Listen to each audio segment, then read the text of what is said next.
wa Bwana. Hakuna mwingine kama yeye. Unafanya mambo ambayo mwanadamu hawezi kufanya. Unatoa faraja ambayo mwanadamu hawezi kutoa. Unafanya mambo ambayo mwanadamu hawezi kufanya. Unatoa faraja ambayo mwanadamu hawezi kutoa. Haufananishwi na kitu kingine. Haufananishwi na kitu kingine. Unafanya mambo ambayo mwanadamu hawezi. Unatoa faraja ambayo mwanadamu hawezi. Unafanya mambo ambayo mwanadamu hawezi. Unatoa faraja ambayo mwanadamu hawezi. Haufananishwi na kitu kingine. Haufananishwi na kitu kingine. Wewe ni Mungu, wewe ni Mungu, mpasua bahari. Haufananishwi na kitu kingine. Haufananishwi na kitu kingine. Wewe ni Mungu, wewe ni Mungu, tuliza Baba, tuliza bahari. Haufananishwi na kitu kingine. Haufananishwi na kitu. Unafanya mambo ambayo mwanadamu hawezi. Unatoa faraja ambayo mwanadamu hawezi. Unafanya mambo ambayo mwanadamu hawezi. Unatoa faraja ambayo mwanadamu hawezi. Haufananishwi na kitu kingine. Haufananishwi na kitu kingine. Baba, tunakuinua, tunakushukuru. Haufananishwi na kitu kingine. Unatoa faraja ambayo mwanadamu hawezi toa. Unatupa amani ambayo mwanadamu hatuwezi kukutupa. Mungu ishie milele. Father, we thank you and we glorify your name, oh God. Thank you because you've received our praise and worship, oh God. And we want to pray it and everything that will continue, Jehovah God. That Lord, your Holy Spirit will continue to be with us. In Jesus' name we do pray and give thanks. Amen. Amen. Amen. Thank you so much. Let us put our hearts together and appreciate the Lord. Thank you so much. Praise and worship, givers of joy. Please, standing up. Standing up. While still standing up, we are going to read Psalms 34. Please, let's stand up. Psalms 34. I will bless the Lord at all times. His praise shall continually be in my mouth. My soul shall make a boast in the Lord. The humble shall hear of it and be glad. Oh, magnify the Lord with me. Let us exalt his name together. I sought the Lord and he heard me and delivered me from all my fears. They looked to him and were radiant, and their faces were not ashamed. This poor man cried out, and the Lord heard him and saved him out of all his troubles. The angels of the Lord encamps all around those who fear him and delivers them. Oh, taste and see that the Lord is good. Blessed is the man who trusts in him. Oh, fear the Lord, you who his saints. There is no want to those who fear him. The young lions lack and suffer hunger, but those who seek the Lord shall not lack anything good. Come, you children, listen to me. I'll teach you the fear of the Lord. Who is the man who desires life and loves many days, that he may seek good? Keep your tongue from evil and your lips from speaking deceit. Depart from evil and do good. Seek peace and pursue it. The eyes of the Lord are on the righteous. His ears are open to their cry. The face of the Lord is against those who do evil, to cut off the remembrance of them from the earth. The righteous cry out, and the Lord hears, and delivers them out of all their troubles. The Lord is near to those who have a broken heart, and saves such as have a contrite spirit. Many are the afflictions of the righteous, but the Lord delivers him out of them all. He guards all his bones, none of them is broken. Evil shall slay the wicked, and those who hate the righteous shall be condemned. The Lord redeems the soul of his servants, and none of those who trust in the Lord shall be condemned. Praise the Lord. We sit down and then we hear the reading for the day as we continue with our program. We've got somebody reading for us the reading for the day. Pastor Dunia, the reading for the day.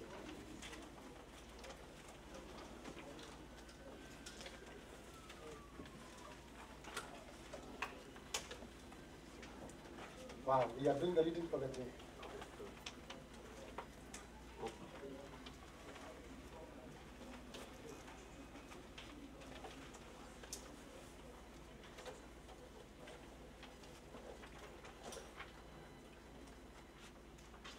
Well, I know the one reading is not ready, so we can continue with the rest of our program.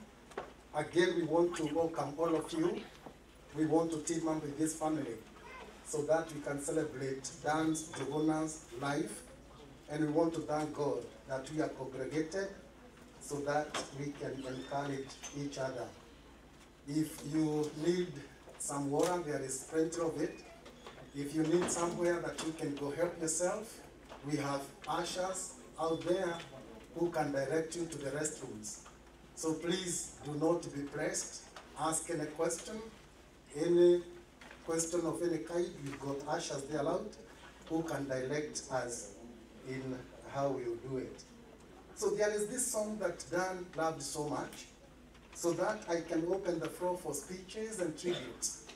We want to sing with Dan this song. He loved this song so much, and it is true of our situation that even when he's departed, our God is still God. So we have it at the back of our program. We rise up, sing the song, so that I start to welcome speeches and tributes. So let's stand up.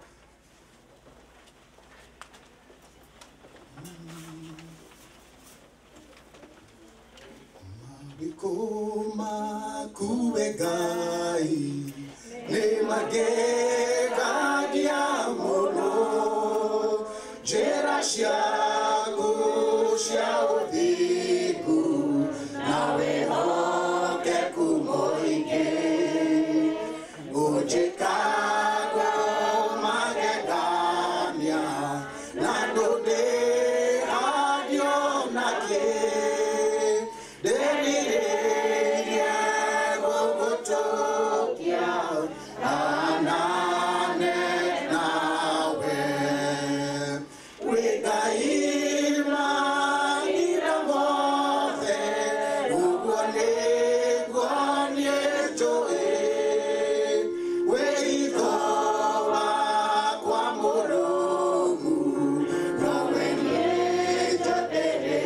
Yeah.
ugwone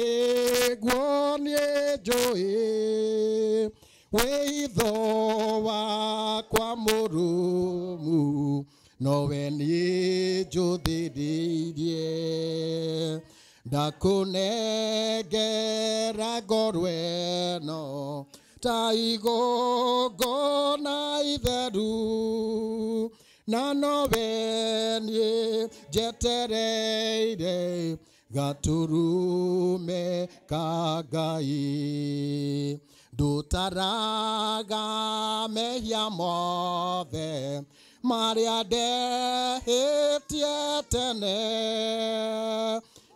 yaga ũnjohere baba we ũkanjohera ũgathambia niĩ ngathera ngetĩkĩrĩka rĩwe ndĩrirĩirie gũgũtũkia hanane nawe wĩ Ngai mahinda mothe ũguo nĩguo niĩ njũĩ wĩitho wakwa mũrũmu nowe niĩ njũthĩrĩirie ndakunengera ngoro ĩno ta igongona itheru na nowe niĩ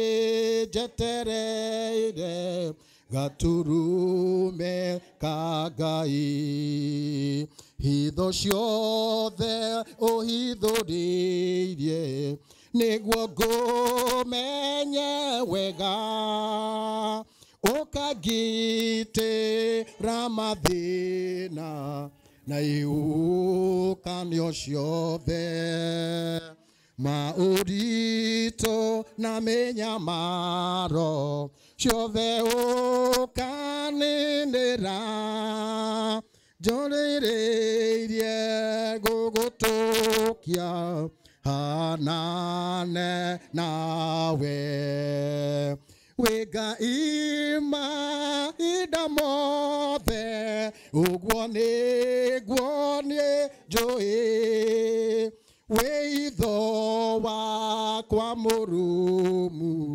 nowe niĩ njũthĩrĩirie ndakunengera ngoro ĩno ta igongona itheru na nowe niĩ njetereire gaturume ka Ngai. It's very true, God is God at all times, and when we trust in Him, He always encourages us, give us strength, and give us victory. We are now going to take our seats so that I welcome the one who is doing the eulogy. Just to make some of us get into know about Daniel's life, and we are very grateful that the family prepared eulogy for us. Karibu.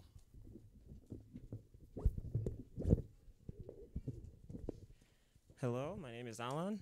I'll start at the top here. The late Daniel Ragui was born on 10th January 1988 in Uthiru Village, Kikuyu Constituency, Kiambu County. He was the seventh born to the late George Ragui Guge and Hannah Wamwitha Ragui. He was brother to Kazia Mbiru Ragui of Canada, Dr. Mary Ragui of Embasaki, Utawala, Anthony Guge of Uthiru, Jane Gumo of Michigan, USA, Susan Ragui of Rithu, and Simon Ragui of Riru. He was son-in-law to Naomi Nayaguthi. He was in-law to Stanley Mumbiru, Paul Theuri, Joseph Gumo, Rab Wanjiru, Guge Miriam, Wanjiru Guge, Miriam Wanjiru Mwangi. He was uncle to Anne and John Kamau, Daniel and Joy Maina, Ryan and Faith, George, Anne and James Njuguna, Alan and George Gumo, and Michelle and George Mwangi. The late Daniel Ragui started his education in Doroto Nursery and Primary School in 1993. He later joined Purple Heart Primary School, where he sat for KCPE in 2003. He went to Naivasha Mixed Secondary School and sat for KLCE in 2007. He later joined Kiwan Computer College and got a diploma in computer science in 2009. He furthered his education at Kenya Methodist University and graduated with a Bachelor in Computer Science in 2013. When he moved to the United States of America, he was in the process of pursuing a master's degree in computer science. The late Daniel Ragui was a member of Presbyterian Church of East Africa, Githuru Church in Kingop. He was baptized in March 1988 when he moved to Dallas, Texas, USA. He continued with PCEA Church and Rivers of Joy Church until his demise. The late Daniel Ragui fell in love with his beloved wife, Julia Wamiu Joronga, and were married under Kikuyu customary law in 2010. They later solemnized their wedding in 2013. They were blessed with 2 children, George Ragui Joronga and Jason Wachira Joronga. The late Daniel Njuguna Ragui started working in 2009 as a computer technician. He later moved to Michigan, USA in 2013, where he did various types of jobs. Thereafter, he relocated to Dallas, Texas in USA in 2016, where he did various types of jobs. The late Daniel Ragui started feeling unwell in 2017. He was hospitalized numerous times from then until 2021. On 16th July 2021, he collapsed and passed out in his car. Daniel Ragui left at the age of 33 years old. He leaves behind his wife and 2 children. It is God who gave us Daniel Ragui, and it is God who has taken. Let his name be glorified. Amen. Amen. Thank you so much for leading the eulogy. We now can tell a little bit about Daniel's life, and we want to thank God for his life. We continue with the rest of our program, and at this time I know we have few people to do their tributes, and we want to thank God for the family. I understand the family from Michigan are here. Thank you for honoring the Dallas community to come so that you can team up with us in this memorial service. So I know there are people from Michigan who want to do their eulogy before we can allow the nuclear family, that is the wife and the kids, to do their tributes. So please, I would want to invite those from Michigan, there are 4 of them, to come and do their tributes. I am very sure we are running behind our program. Please bear with us, but I know we'll be able to do everything. So the 4 from Michigan, please come and do your tributes. Okay. I'm sorry the program didn't indicate the names. That's why I cannot name you by your names. That's okay. Yeah. We will introduce ourselves as we go along. Praise the Lord. Amen. Can we salute each other in the air since we can't even hug? Praise the Lord. Bwana asifiwe. You need to do better, because I know if Dan was here with that kind of song, powerful song that he likes, he would have wanted you to celebrate his life. Praise the Lord. Amen. Thank you so much. I appreciate you all. Thank you. You all look good. Regardless of the situation we are in, the Bible tells us in everything we give thanks, for it is the will of God through Christ Jesus concerning us. Do we give thanks in a situation like today? Yes. Do we give thanks when we are crying and mourning? Yes. Why? Because it is through Christ Jesus concerning us. It's not concerning him. Tell your neighbor it's concerning you. It's concerning you. And why do we give thanks concerning you? It is because you are here, because you are related to Dan. Whether by friendship, whether by marriage, Julia, we are here to support you too. Whether by blood, you are here because you had a relationship with this brother who is here. Amen?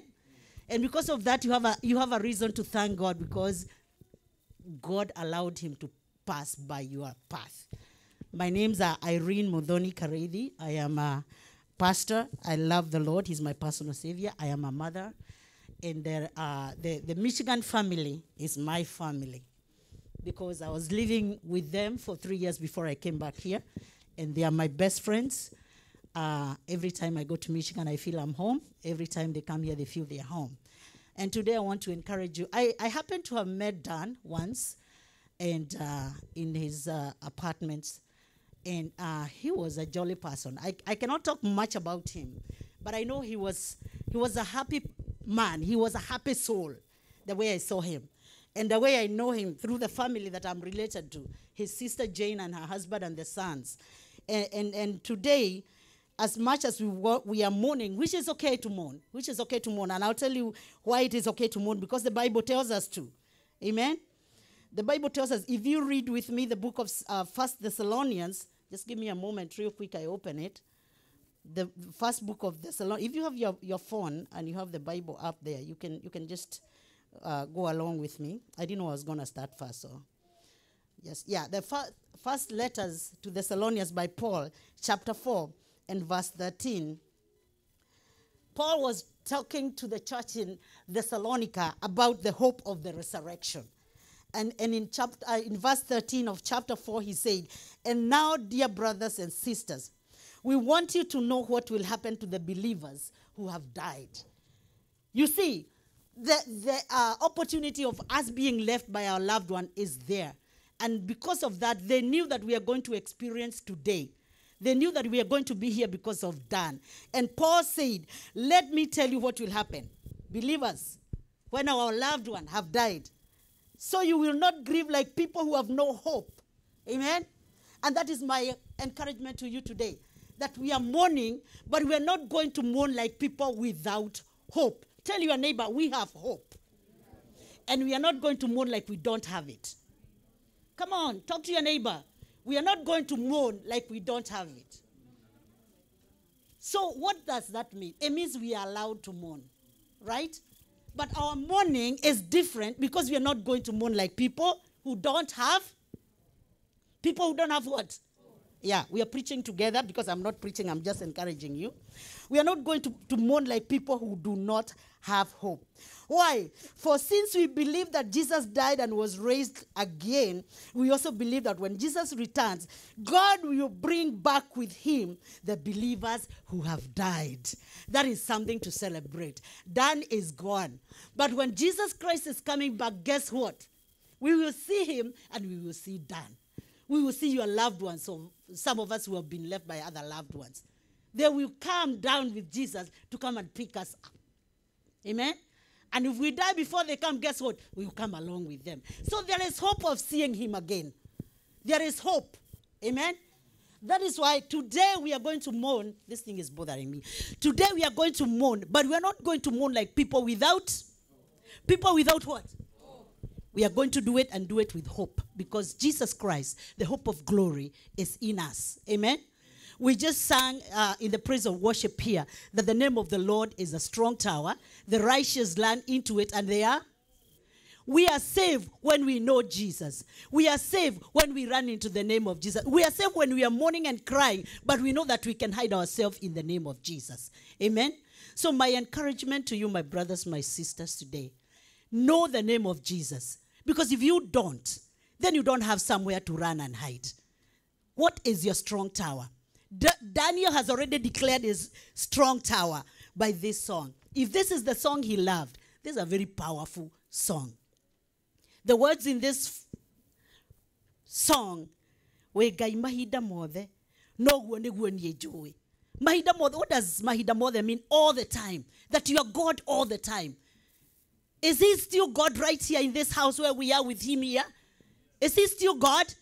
Come on, if you know he is, say yes. Is he still God? Yes. So even when we are going through this, he's still God. Amen? Do not mourn like people without hope. Let us mourn knowing that Jesus Christ, the hope of glory, is with us. And when he returns, he will come with Dan. For those who will not have gone to the glory, they will see us coming down. See those who went before us coming down to come and pick us to glory. So there is hope. Again, tell your neighbor, there is hope. We are allowed to cry, we are allowed to mourn, but we are mourning like people who have hope, not like people who do not have hope. Because Jesus Christ, the hope of glory, is in us and is with us and will always be with us, because he has said, I will never leave you nor forsake you. May the Lord bless you so much. I love you, and God encourage you. Julia, I love you. I know we've met once, you may not even remember that time when I came to your apartment, but let me tell you that God does not give you this without knowing that you're strong enough to stand. Amen. I am praying that those people who have been surrounding her, after today or after Dan is gone, do not leave her. These kids will have questions to her she may not even answer. So you be her strength. You be her support. Start by her so that when she is weak in answering these questions, she knows that she's gathering and drawing strength from you. Amen. And to the family, the Ragui and the Gumo family, my family, you know I love you. Be strengthened in the Lord, because we have hope and we shall see our brother again. May the Lord bless you. Amen. Thank you so much, Pastor Modoni. We allowed you all that time because you're pastor. So, yeah, that was a lot of time. Thank you so much. Anyway, it was very encouraging. So I want to invite family from Michigan so that you can say your word.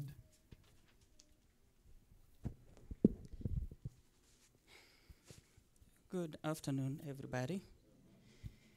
My name is Mike Ngumo, and the man I'm eulogizing today, he's a brother, because we are family through Sister Jane. There is not much that I can say about Daniel, because the time that we have cannot really say everything about him. But with a few, maybe sentences or a paragraph, I can be able to express the relationship between me and Daniel. I knew Daniel back about 10, I would say more than 10 years ago, when he was a teenager, immediately after high school.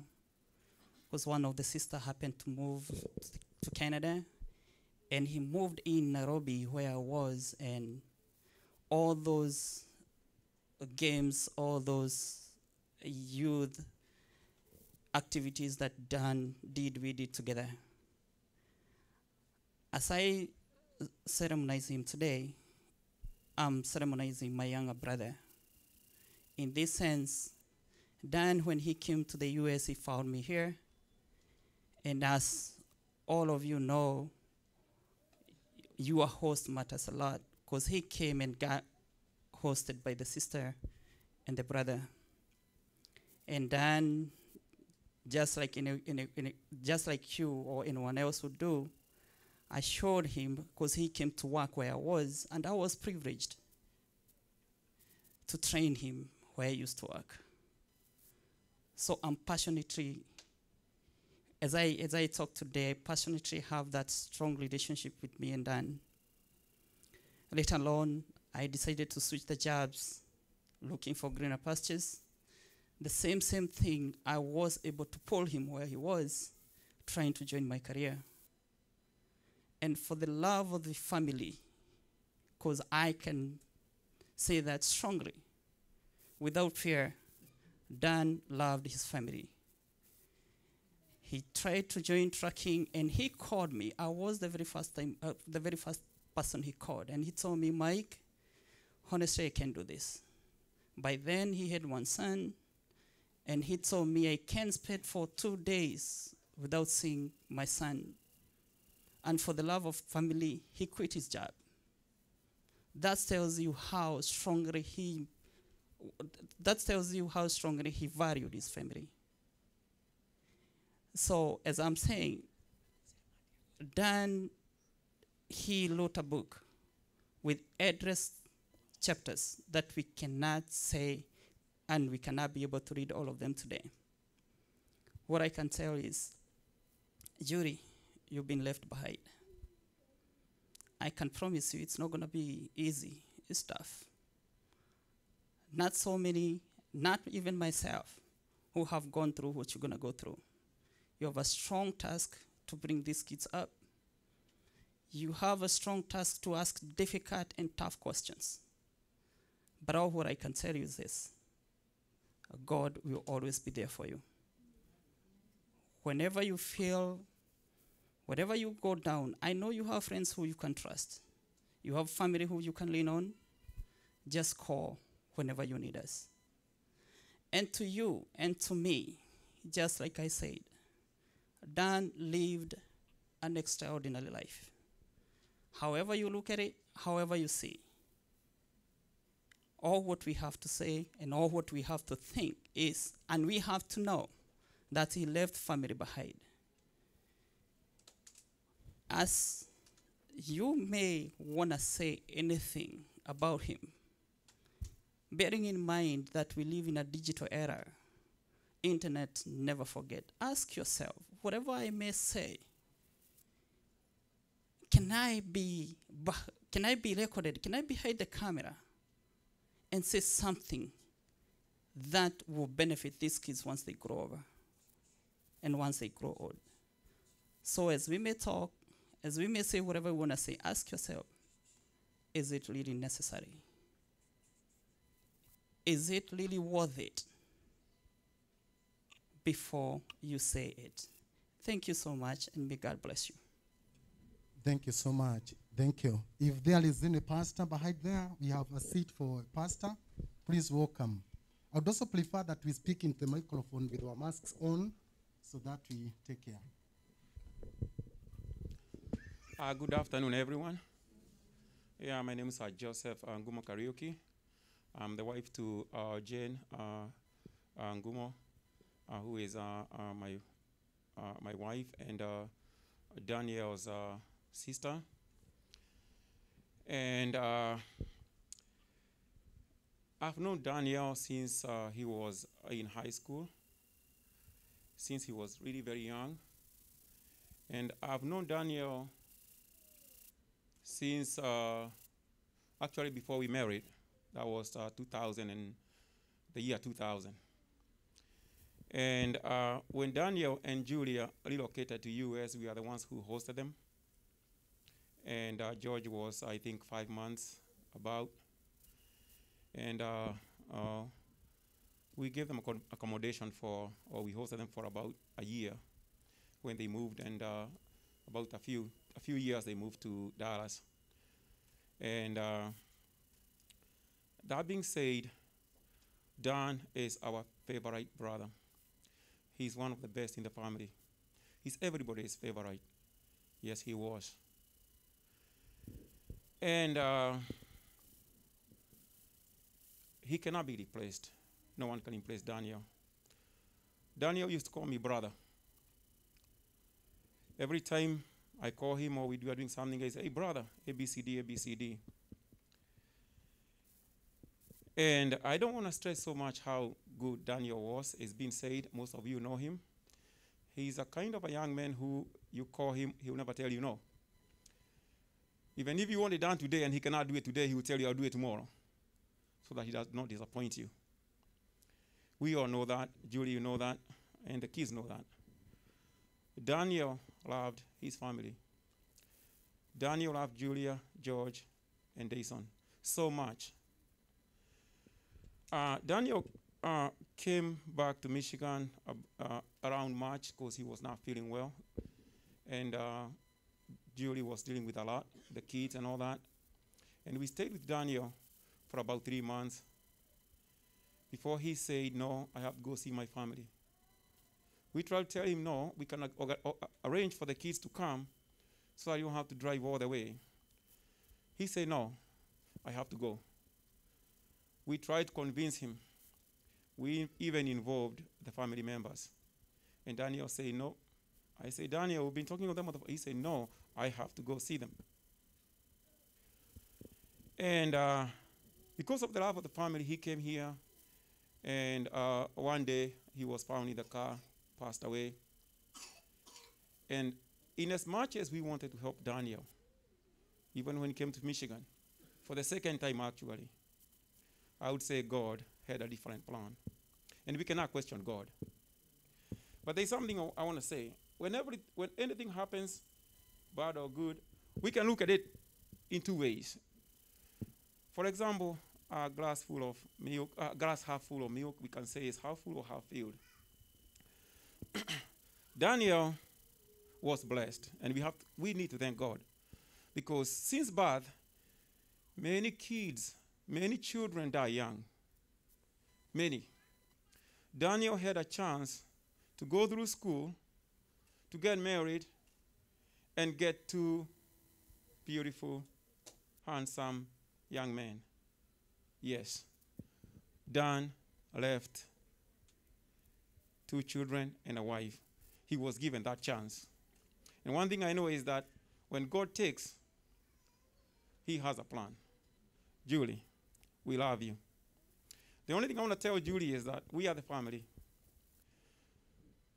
We will love you like Dan loved you. George and Dayson, we as a family will give you the same love. And Julie, although Daniel is gone, we are there. In terms of problems, I'm very spiritual, by the way. And when I have problems, the first place I go is I run to God. Because nothing God cannot resolve. Julie, I know you are spiritual. I follow you on YouTube. I follow all your music, the dances and all that. And I know you are spiritual, and I know you're going to make it. So please, before you talk to anyone, talk to God first. And I tell you what, life will be much easier. We are there for you. If you need any help, financial, spiritual, talk to us. We are there for you. These are our children. You are our sister.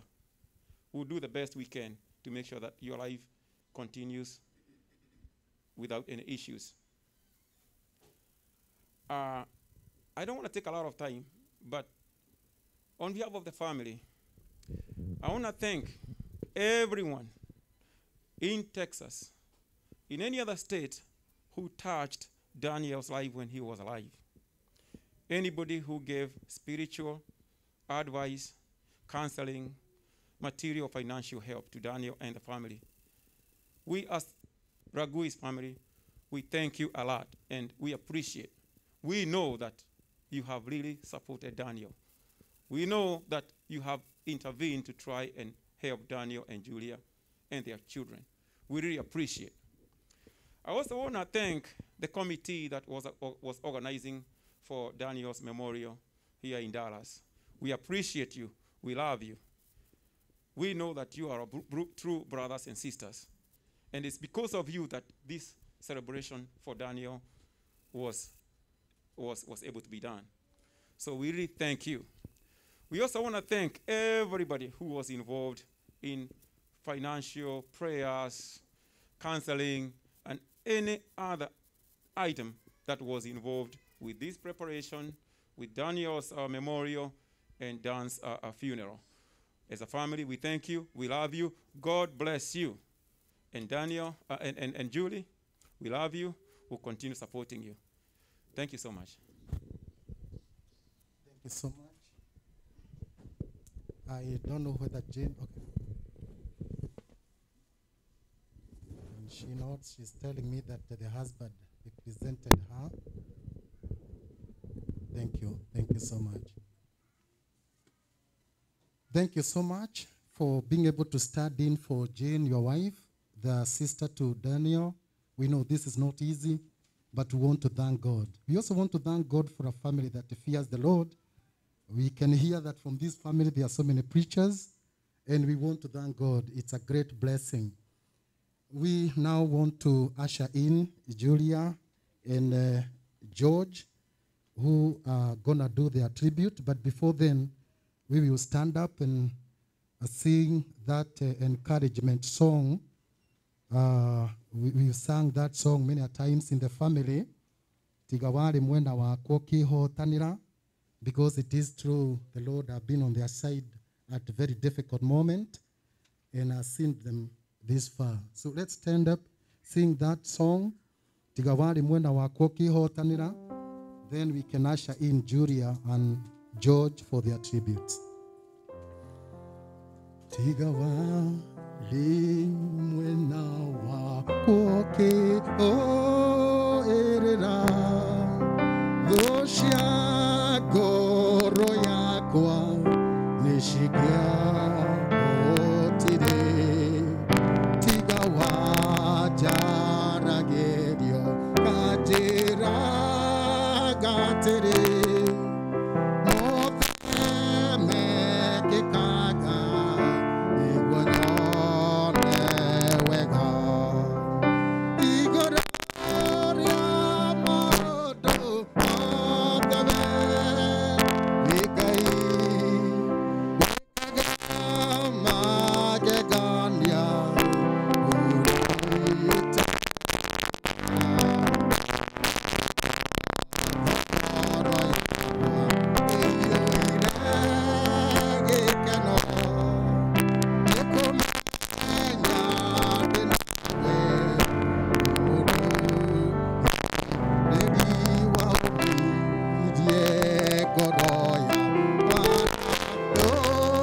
We're going to start with George. And George made me aware that in his tribute, there is no single word from anybody else.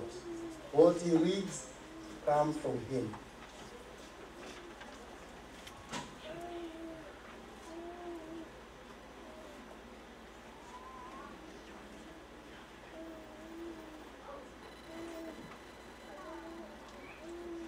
George tributes to Njuguna, my dad.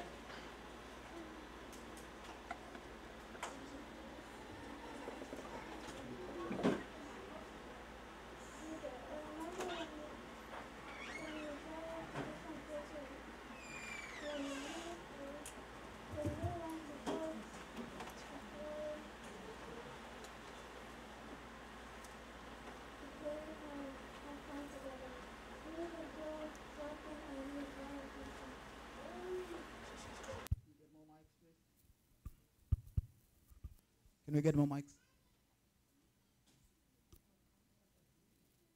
When we are hungry, you would make us hungry. I miss you and I love you, Daddy. Rest in peace. Amen. Amen. I think it's good to Dear Daddy, I remember when we traveled to different places and when we went to parks to pray and have fun together, you would go shopping and you would buy us something. When we were hungry, you would cook us something to eat. I'll miss you. I love you, Daddy. Rest in peace.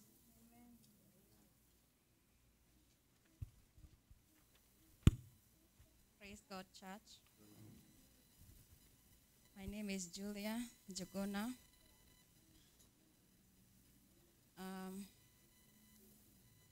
Daniel's wife since 2010. And if I have to talk about Dan, I don't think one day is enough. But let me just read what I have for today. Njuguna, Jogosh, the name I always called you. Words cannot tell the pain, heartbreak, shock, and confusion that I got when I was the first person to see you in the deep sleep of death. For a moment, I thought that it was not true. Even after confirmation, I thought that you would wake up and tell me that it was not true. Njuguna, the father to my children, I wonder why it had to be so soon and so young. When I gave you my head in marriage, I never thought that a day like this would be so soon.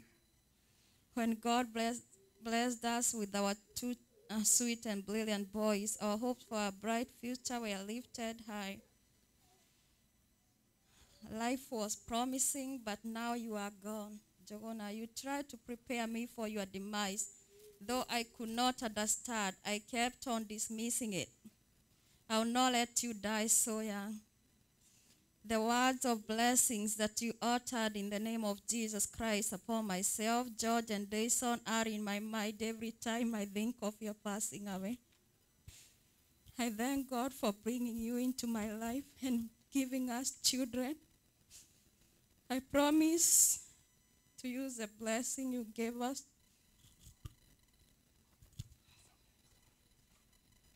I promise to use the blessings you gave us to bring them up in the best way possible, so that your dreams for them may come true. We shall forever honor you, we shall forever miss you, and we shall forever love you.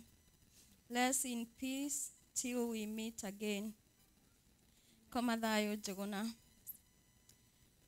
And Huroka, huroka, hurokoro, netokwedete. Huroka, hurokoro, gaieda, no tokonana kuiguru.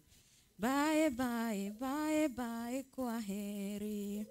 May his soul rest in eternal peace till we meet again. Thank you. Amen. Amen. Let's give the Lord a mighty clap. It's only him who gives strength times such as this for Julia to speak in the way she did. We want to thank God for the family. Now, we want to welcome presentations. I have two groups that I don't want them to introduce themselves, but please just come, do your presentations so that we are blessed. We have the family from Houston. They've been so close with this family. Houston, and then we have the Janes group, Karibuni. St. James is Omudoni, and they know themselves, Karibuni.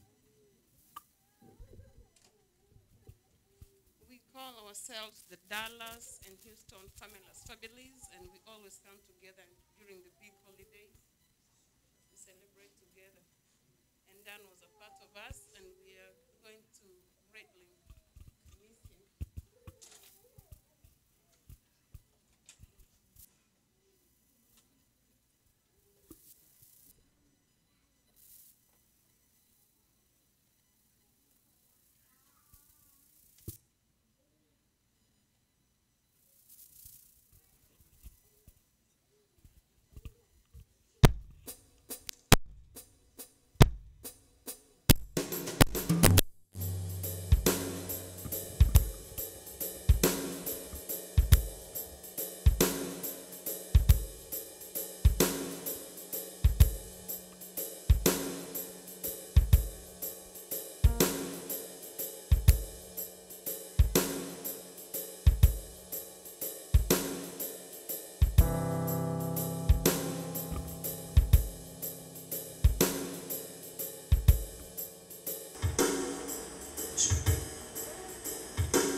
Thank you so much. I am pretty sure this group have been so close to Dan's family. Thank you. The guy playing the keyboard is a musician. Dan is a friend to so many people. So the other group.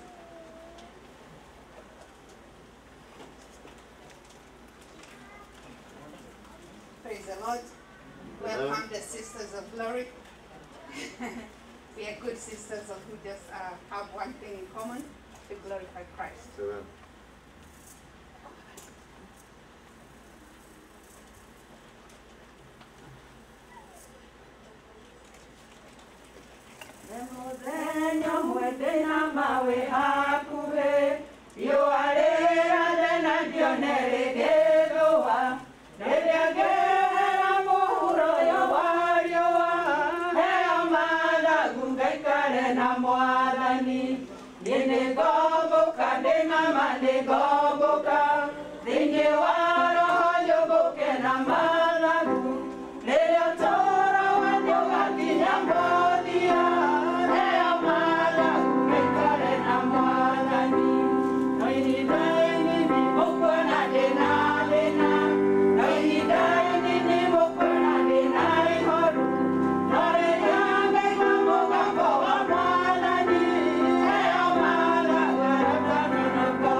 Thank you so much, the Sisters of Glory. God bless you.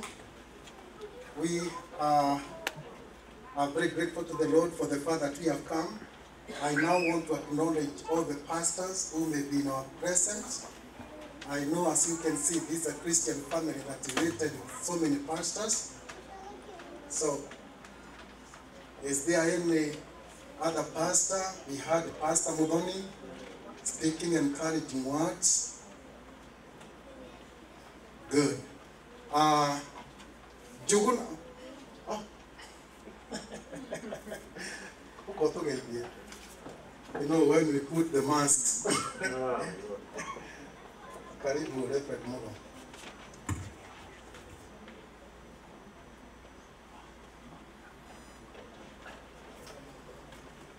Bwana asifiwe. Praise the Lord. My name is Reverend Mogo, and I love Jesus Christ as my personal Savior. I minister at St. Matthew's Anglican Church here in Ragui, and on behalf of my family, my wife, and I spoke with her, and she told me to come and bring condolences, Julia, and she is praying for you at this difficult time. So together with family, we are remembering you in our prayers. And then I have a tribute from Kenya Diaspora Media, KDM, from our CEO, where Julia and Daniel were members of Kenya Diaspora Media. And on behalf of our CEO, Jeremy Damaris, who wanted to be with us, but because he is out of the country, he could not be able to come, but at least he sent a tribute on behalf of our KDM fraternity, and I'm honored to read the tribute. KDM tribute for Daniel Ragui.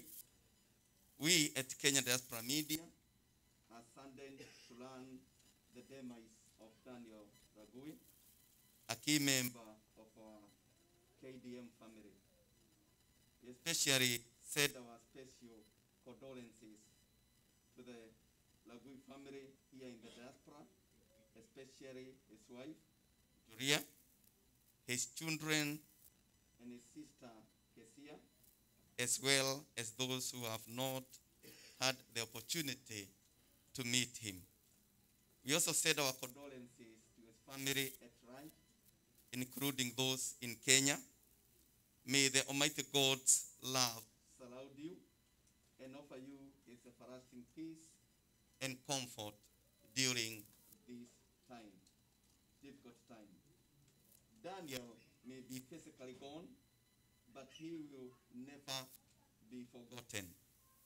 Daniel, we thank you for studying with us in our mission to serve the less fortunate. May your love live on. We also thank our national coordinator, Ms. Mary Kagwadi, for representing us on the ground, as well as Texas KDM fraternity for studying with the Ragui family. Daniel, continue to rest with the angels until we meet again. Amen. Yours, Jeremy Damaris, CEO, Kenya Diaspora Media. Thank you so much. Thank you so much, Reverend Mugo, for your condolence and the Kenya Diaspora Media. We appreciate their tribute. Now, I thank God and thank you so much for all the pastors that have given a word of encouragement to the family. I know today is a busy day for pastors. Were it not for that, I know they could have been here. Some are still learning their church programs. We want to thank God.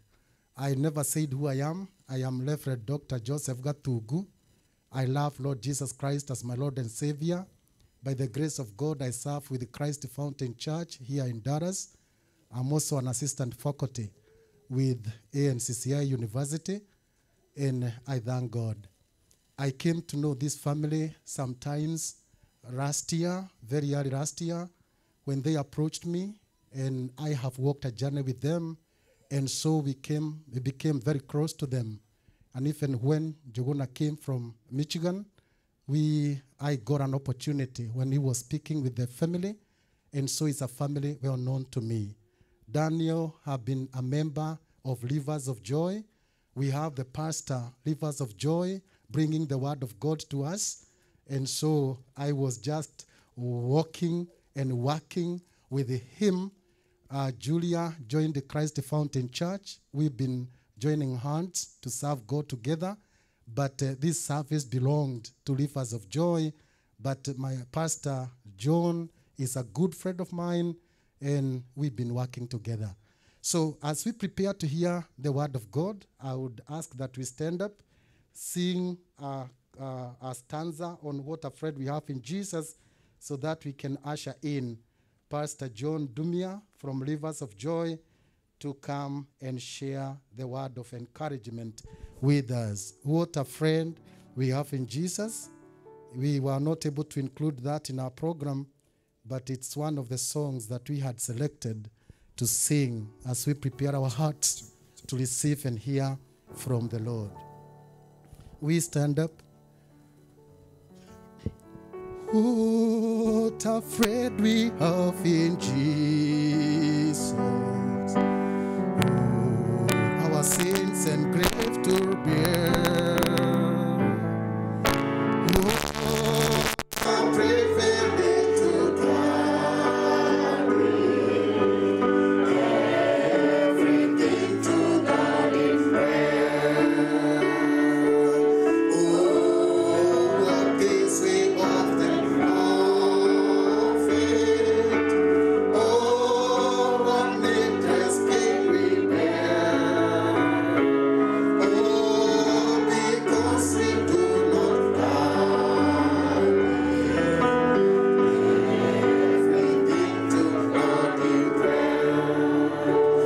Have we trials and temptation? Is there trouble anywhere? We should never be discouraged.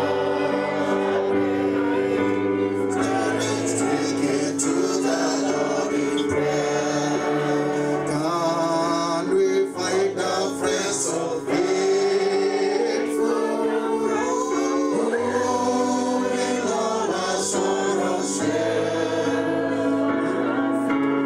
Jesus knows our every weakness. Take it to the Lord in prayer.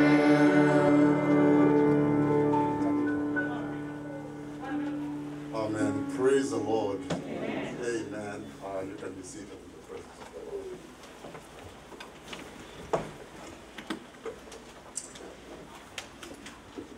So we have come to join the family of our brother Dan, who has gone to be with the Lord. And we want to bring comfort message from the Rivers of Joy Community Church, where he was a member until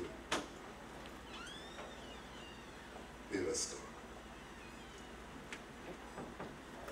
We know how hard it is, as his wife mentioned, and as the brother-in-law mentioned. It's not easy to have one of our loved ones just leave us and depart in such a way. It's not easy. But we want to encourage you. We want to let you know that God is in control. That God, there is peace and there is comfort. The Bible says, for the God of all mercies, may he bring comfort through Christ to each one of you members of the family. We know he's going to do it, and we know that he has a way of doing it. We know that God knows how to fill in our emptiness. Wherever we lack, God is able to just come his own way and give us that which we need at the appointed time. And so thank you so much for those who were able to join hands. Thank you for the committee that sat down to organize this memorial service. Those who have worked day and night. Thank you for the servants of God who have joined in to support this family. Thank you for friends of Dan and Julia. You have shown a great love. And may God reward you diligently. May he just pour his goodness upon your lives. To us at the Rivers of Joy Community Church, we are mourning a dear brother and friend. Daniel Njuguna Ragui was one of the pioneer members of the Rivers of Joy Community Church. We planted the church on 17th of February, 2019. And you know, pastors who are here, planting a church is not an easy thing. It takes the hand of God. And what we did when we opened the church, we told God, just bring people that you would like us to fellowship with. And so we were every Sunday after the worship. You know, during the worship, you don't look back at the door. But after the worship, I would look back at the door and nobody is coming. So We had a few people come here and go back. But I can't forget this day. I can't remember the specific date. It was in April. When I turned back, I saw a man seated at the back. Humble. Just, yani, mtu mpole jamani. Alikuwa mnyenyekevu. Nilimwangalia hivi. Tulipomaliza ibada, I went to talk to him and he told me who he is. And I asked him, how did you know about the Rivers of Joy? He said, I follow you online on Facebook. Because we started by just going online straight away. And he continued to come to church. Not every Sunday, but somehow he kept on coming. And he joined us and he became part and parcel of the fellowship. And so as we continued, he told us he has a family. And we told him, can you invite your family to come and be with us? And he said, I'll try. And then one day, he comes with a wife and 2 little handsome boys. And that was a great day for us to just thank God. Julia came in, and this young boy called George and Jason, wonderful guys. They came to church, and we had a good time. And from that time on, we continued in fellowship. They joined the church. They joined the ministry. We continued so well. So I want to tell you, members of the family who are here, that Dan was a devoted man of God. He became part and parcel of us. He became a friend to many members of the family. I remember that Dan was always an encouragement. I remember, I don't know, Julia, whether you remember the Christmas of 2019, how we celebrated and how he was able to give us a wonderful barbecue, prepared it for us, and we enjoyed, and that is it. Now, Dan, of course, continued in fellowship in Julia, and only a few, maybe I can call it months, when he told me that he would be going up to Michigan and back. We were able not to meet physically because of also of the pandemic, but he always followed our services online. And one of the programs we have in the church is the Bible study. We have it on Wednesday. He appears in the Bible study. And actually, he appeared 1.5 weeks before he went to be with the Lord. He was in our Bible study. That's who he was.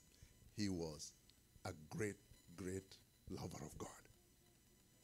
And so the way he came to church, he came alone.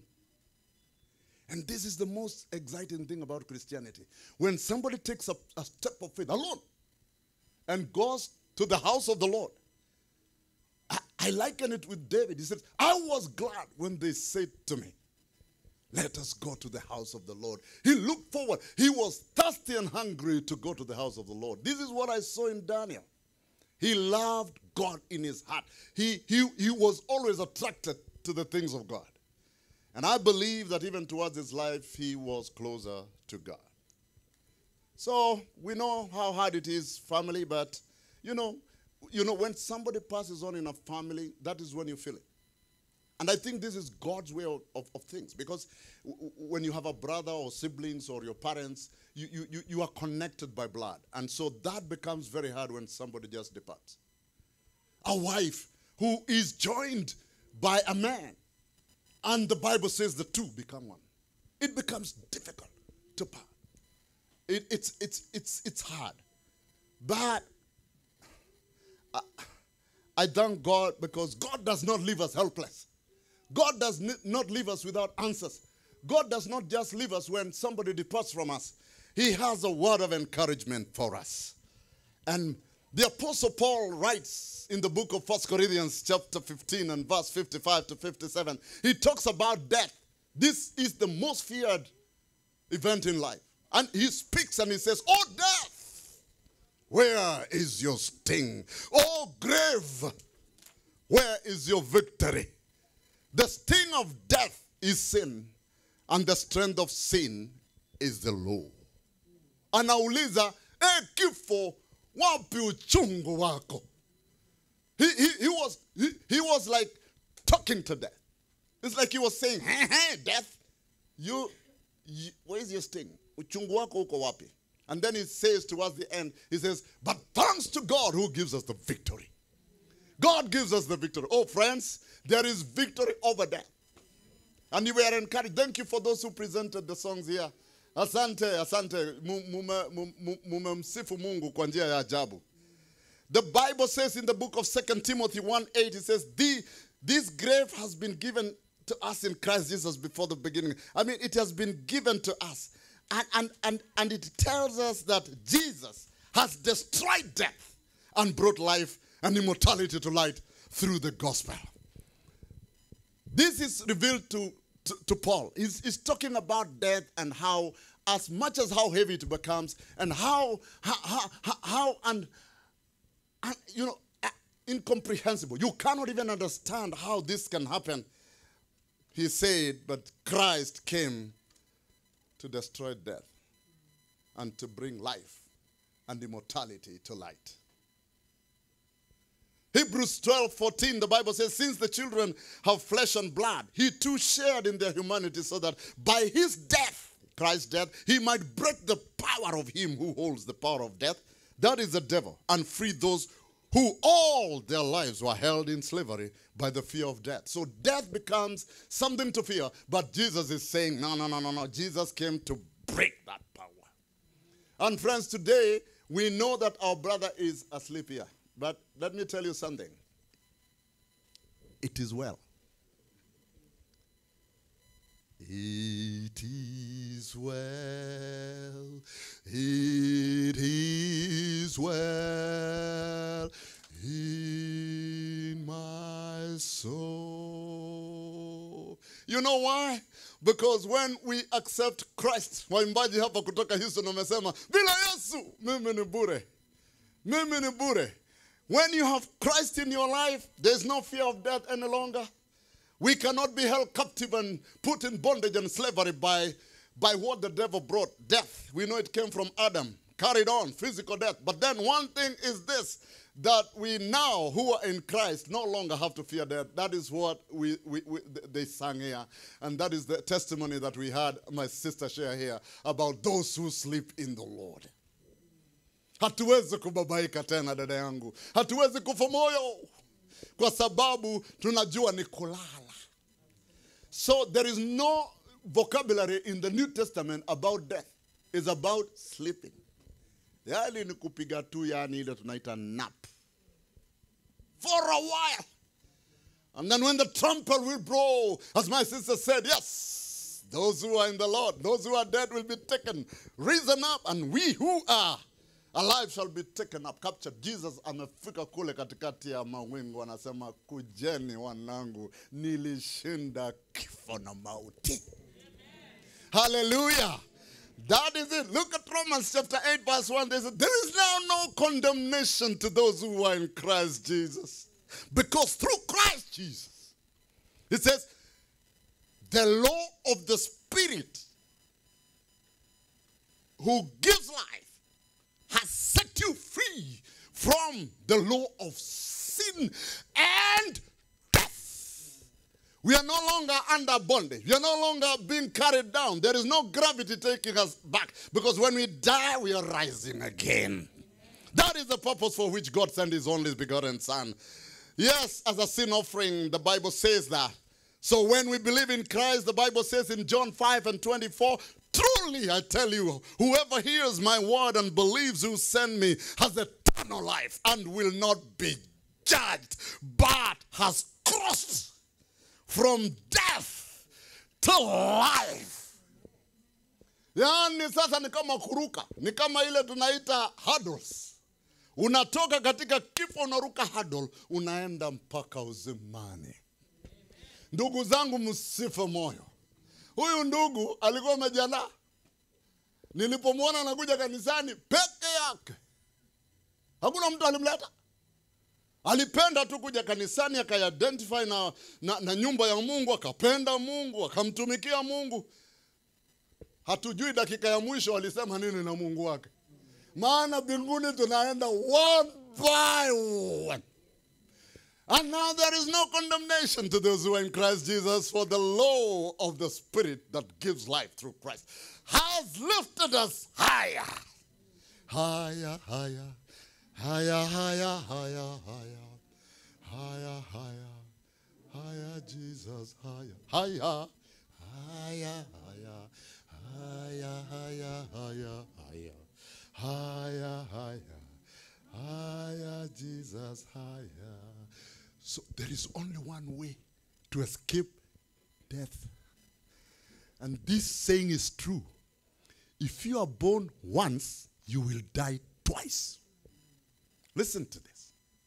If you are born once, you will die 2 deaths.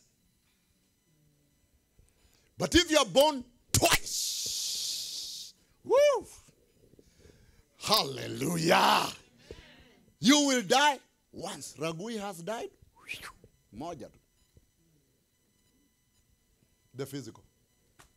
Na hii physical unajua tu, Mungu alisema hii inabaki kwa mchanga. I'm sure he'll be taken back to rest in the soil. But he'll live forever. So, the way out is to be born again. Nicodemus went to Jesus at night. He said, how can I have eternal life? And God tells him, Jesus answered and said to him, verily, verily, I say to you, except a man be born again, he cannot see the kingdom of God.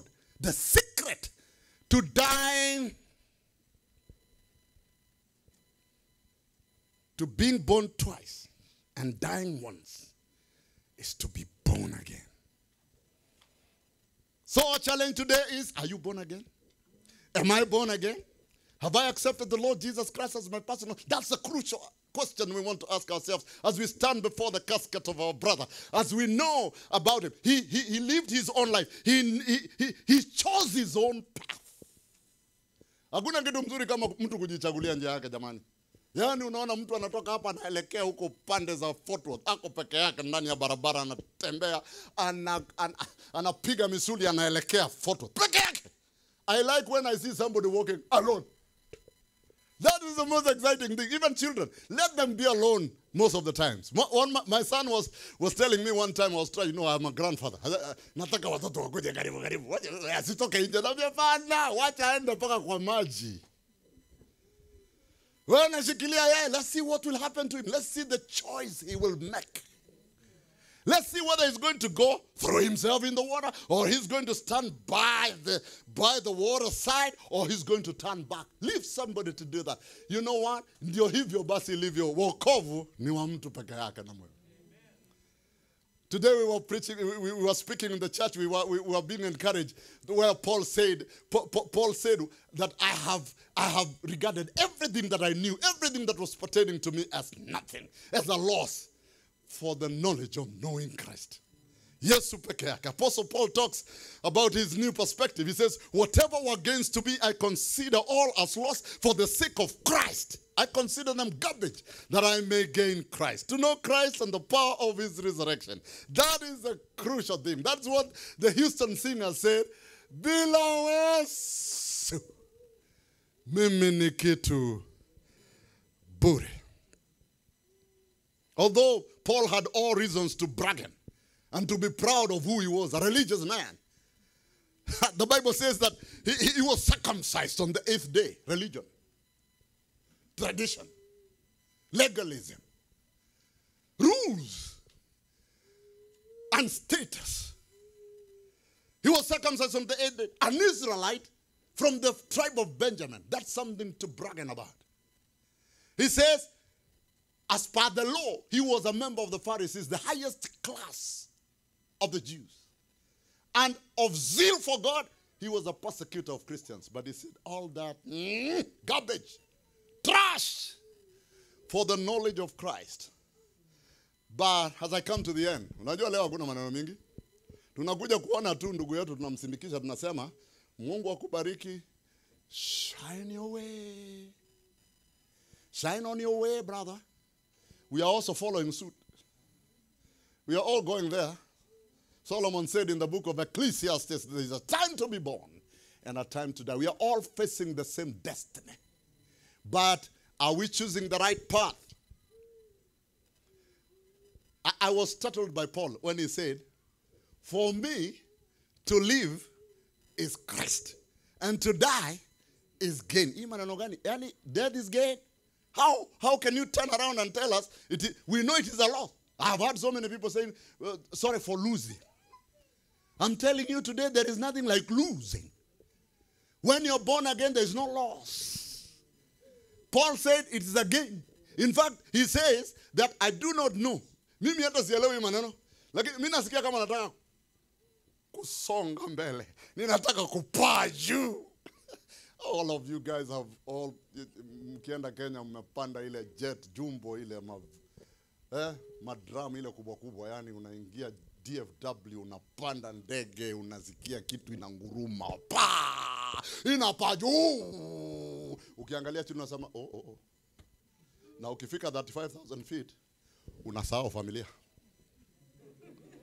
That is the best place to be. Ukitaka kujua mtu wako spiritual gani, kiwango yake ya kujua Mungu, ni huko 35,000 feet. Maana unajua kikiharibika hautarudi Dallas na hutaenda Nairobi. Na mahali sasa tu unaweza ingia vizuri, unaweza flow vizuri. Ni majuu. Watu wanasema majuu ati ni Amerika. Hapana, majuu ni juu. Huko ndio una flow, unaenda vizuri. And Paul says, for me to live is Christ. You know what? There are two things here. Ukitaka kuishi maisha ya dunia hii, the best, the highest walk you can walk in this world, the highest, the most prosperous life, the highest walk you can walk on this earth is in Christ.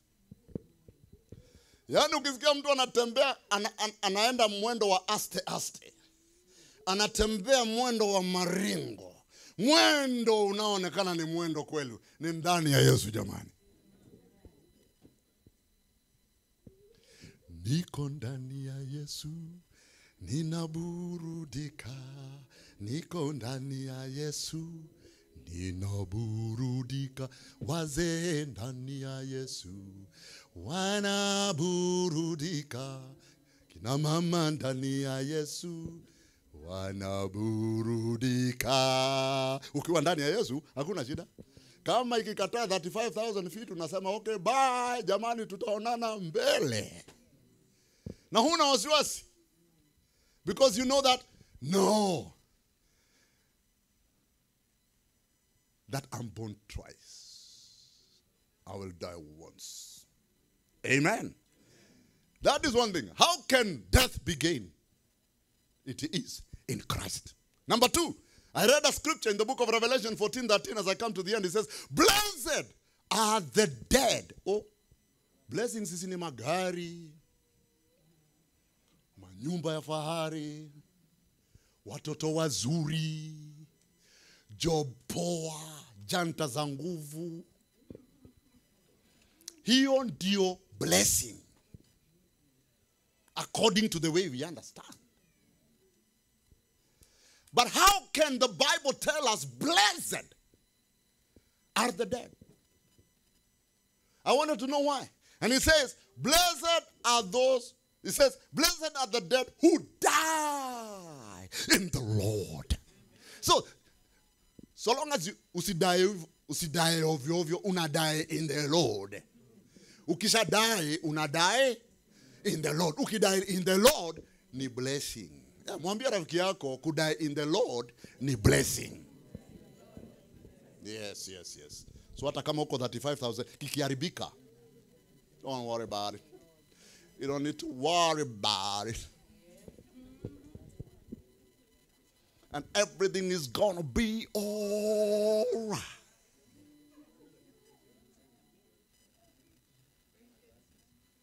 It's gonna be all right. I'm walking on the miracle lane. Everything's gonna be all right. I am walking on the miracle lane. Everything's gonna be all right. Jesus, you're the King of Kings, mighty counselor, mighty counselor,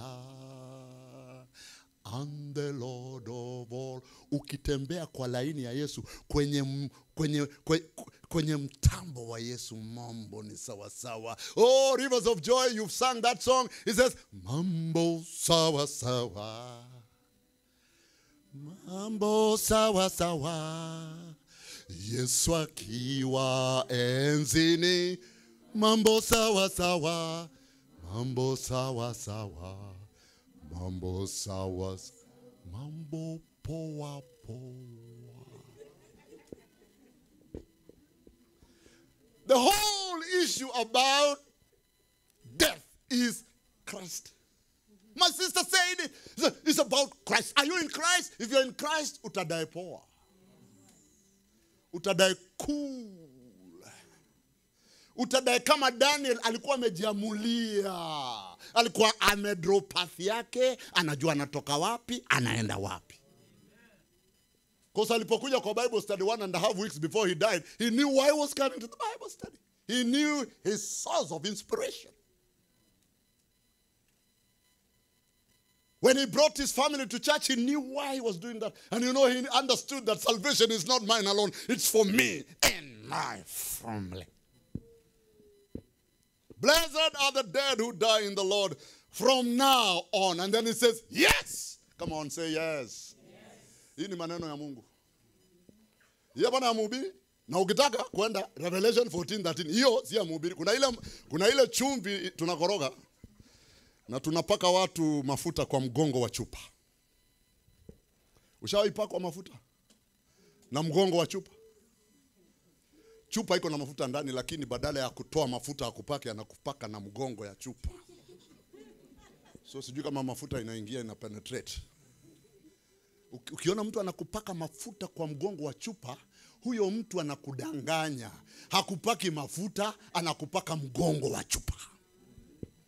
So hata sisi mapreacher tunakuanga very tunajuanga hizo mavitu. Tunazikoroga. Tunaweka mavitu madoito. Tunajaribu kutoa na kuingia. Tunajaribu kuitengeneza, kuipamba. Na tukuipamba mnaisikianga. Na mnakubalingi, sivyo? That's why it is good for you to authenticate whatever I'm preaching here by scripture. That's why it is good for you to be like the Bereans. The Bereans, my pastor was telling me he went to that college. Bereans, they sat down and said, Paul, you're an apostle, you preach to us. Tukienda jioni, tunaenda kucheki mavitu. Tunaenda kucheki kama ulituambia mambo ya kweli ni biblical ama ni maheresies. Ama labda ni mavitu zenye umebuni mwenyewe tu, umeziunda. Mapreachers wanajua kuunda mavitu. Tulisomea hiyo kazi. Nakwambia utakaangwa na mafuta kama vile nguruwe anakaangwa na mafuta yake. Utakaangwa mzuri na unasema yes, amen, amen. Lakini the best way for you to know that what the preacher is preaching, like my sister spoke here, she spoke the word. It may not be very exciting, but that is the cradle of Christianity. Go back to the Bible and authenticate what you're reading. So I'm telling you, go to Revelation chapter 14. Soma yote Revelation ya 14. Hiyo ni Bible study nakupatia. Personal. Uzuri siku hizi mtu asiseme sina Biblia. In this era, I tell you, mimi nataka niwaambie, Jesus is coming soon. You know why? We were saying those days that we want to go evangelize people in the Arabian countries, in the Muslim countries. You don't need to go there. They are hearing the messages in their phone. Mimi nimeona in the Rivers of Joy, tumeenda Facebook. We see people from Afghanistan writing comments. You don't need to go. Ukienda huko utalipuliwa mbaya sana na Biblia. Mungu amebuni mavitu za nguvu. Mavitu zenye injili inajipeleka yenyewe. And you said, he said, until every person hears about Christ. Do you know how they are going to hear? Munaona hizo masimu nashika? Hapo mambo yote. Wewe unasema usomi Biblia, iko kwa simu. Tena zamani mchungaji, tulikuwa tukitengeneza message kama hii ninahubiri saa hizi, unachukua Biblia karibu 12. Versions zote, KJV, NSAB, ndio ukienda unarifa. Siku hizi zote kwa hizi. yote unaletewa hapo. Even preaching has become easy. That's why preachers are able to twist things. But because it is easy for them. So friends, that is it. We are saying bye to this man. But we know that he connected himself with the Savior, Christ, and that changes the whole story.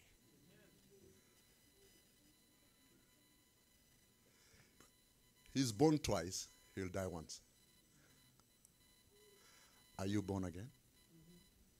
So that you're born twice. Alafu mambo inakuwa sawa. Alafu mambo inakuwa maridadi. Ndio tarumbeta ikilia, wherever you'll be, inakuwa sawa. Wewe unakuwa moja kati ya wale ambao wataurithi ufalme wa mbinguni. So, Julia and your children, keep there in Christ. The family from Michigan and also from Kenya, keep it up there. You are surrounded by servants of God. That is wonderful. Just keep it there, brethren. Your brother chose that path. Continue holding on. And everyone who is here, let's continue holding on. And Christ will be, as Paul said, he's all in all. Let's bow our heads. Oh, Heavenly Father, in the name of Jesus, we want to thank you this day. Thank you, Lord. We have come to say farewell to Daniel. You know his background, how he accepted you and how he was brought into the church, how he was baptized in the PCA church, how he followed you diligently, how he came.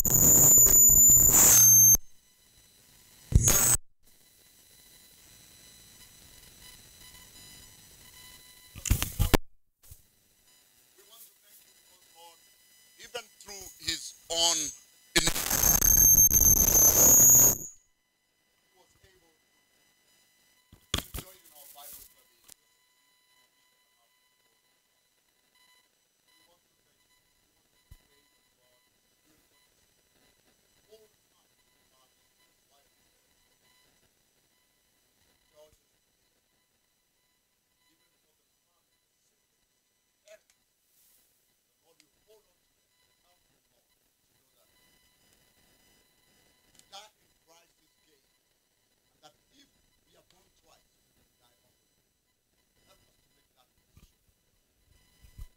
and even as we wind up, you could be here today and you have not been born twice. You have not accepted the Lord as your personal Savior. That means you don't have a relationship, a personal relationship with Jesus. Do you know this could be an opportunity for you to make that decision? And accept the Lord Jesus Christ as your personal Savior, so that now you will be born twice and die only once, and then you will go to glory. You will not be separated from God as it happens to those who are only born once.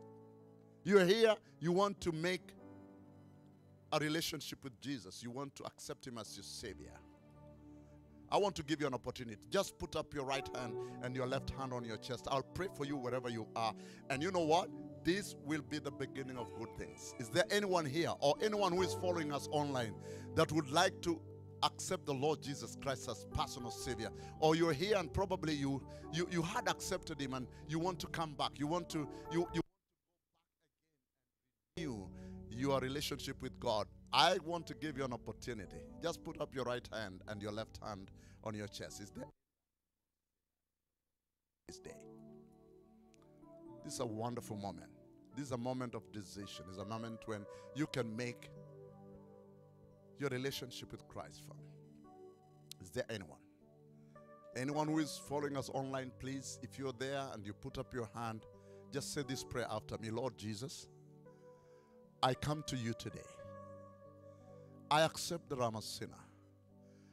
I accept that I've never been born again. And now you've given me a way out. You've told me that unless I'm born again, I'll never see the kingdom of God. I accept you as Lord and Savior. I acknowledge that you died and rose again from the dead. You shed your blood at Calvary for my sins. You broke the yoke of sin and death at Calvary, and now I am more than a conqueror. Accept me as your child. I now believe that I'm born again. I'm saved. I'm delivered. And now I'm redeemed of the Lord. In Jesus' name we pray. Amen. May God bless you. Let's give the Lord a mighty hand. Thank you so much, Pastor John.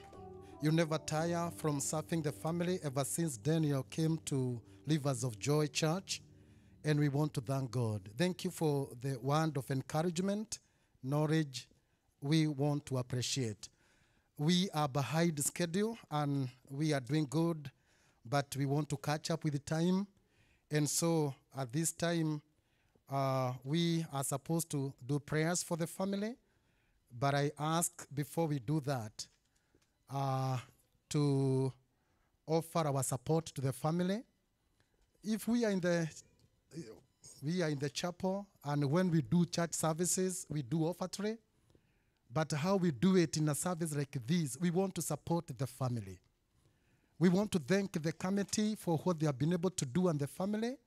It is quite a burden even to transport the body Kenya. So gathered here, we need to support them in any way God would enable each one of us so that we can top up what could be in the deficit in their budget, because this body have to go Kenya for burial. So at this time, I want to make an appeal. I know we have offered and we have been the groups, but this being the climax, we will never do memorial for Dan again. So this is the climax. And so we can still chip into our pockets and say, we want to bless this family. We want to bless Julia. We want to bless George and Jason, Jane, so that the burden is not too heavy on them. Thank you so much, Rivers of Joy. I can see the basket coming. I would want to invite the praise and worship Rivers of Joy. I know you have a song so that we can take that moment quietly, get into the basket, and offer our gifts as we shower this family with the blessings so that the burden is not too heavy for them. So let's pray. Let's pray for our giving. God, our Heavenly Father, in the mighty name of our Lord Jesus Christ, you have taught us through your word that it's good to fellowship with those who are mourning and also to support one another by bearing burden for one another. We want to thank you, Heavenly Father, because of those who have given through various forums to make sure that the burden for the budget through to the burial is not too heavy on the family. We also come before your presence in the same spirit today to offer our support to them. I want to bless all the hands that are going to stretch to give to this family today. And I want, dear Heavenly Father, to speak your blessings because you bless those who give from a cheerful heart. We thank you and worship you. In Jesus' name we pray. Amen. Amen. Rivers of Joy, give us a song so that we can take that moment to bless the family with our gifts.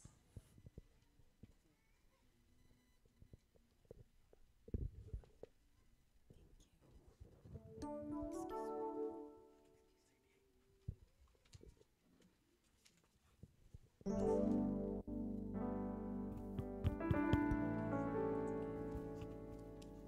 we'll just stand up singing together with them without any order, you know.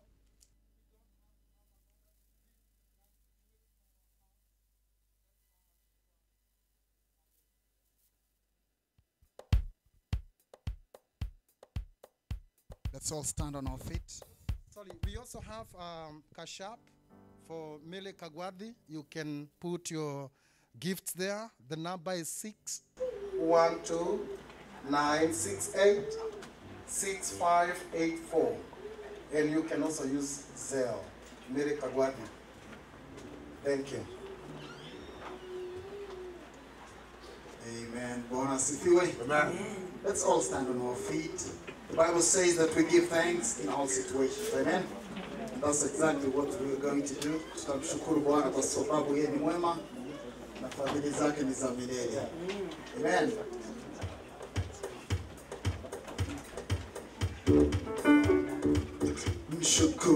Mshukuruni Bwana kwa kuwa ni mwema, kwa maana fadhili zake ni za milele. Mshukuruni Bwana wetu, mshukuruni Bwana kwa kuwa ni mwema, kwa maana fadhili zake ni za milele.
something I have. Rivers of Joy Community Church is the praise and worship. Thank you. I'm going to ask Stanley. Stanley, please. You are the one to take care of the gifts. And please, you can give me a free space here because we want to go to the next item. And we are going to be praying for the family. We ask that Julia and Jane and the family to come here. We ask that George and Jason be brought so that we can pray for them.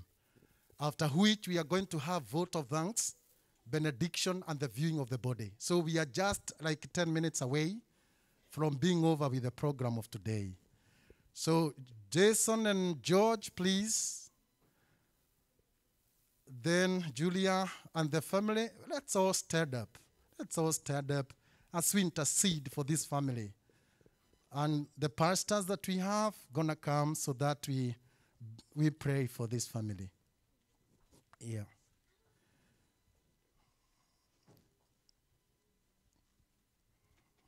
Pastor Mudhoni will be praying for the family on behalf of the pastors. Unite na guoko jikara genawe dekue rembuti wakwa kwa berwo jikara genawe mathina ini mothe nigetha udeithie kuhotana mwathani wakwa nĩnjũ ĩniĩ ndũkandinga na nĩngwenda ngona riri wa igũrũ ũhithe o harĩa thũ ĩtangĩnyona ũngĩona ũru.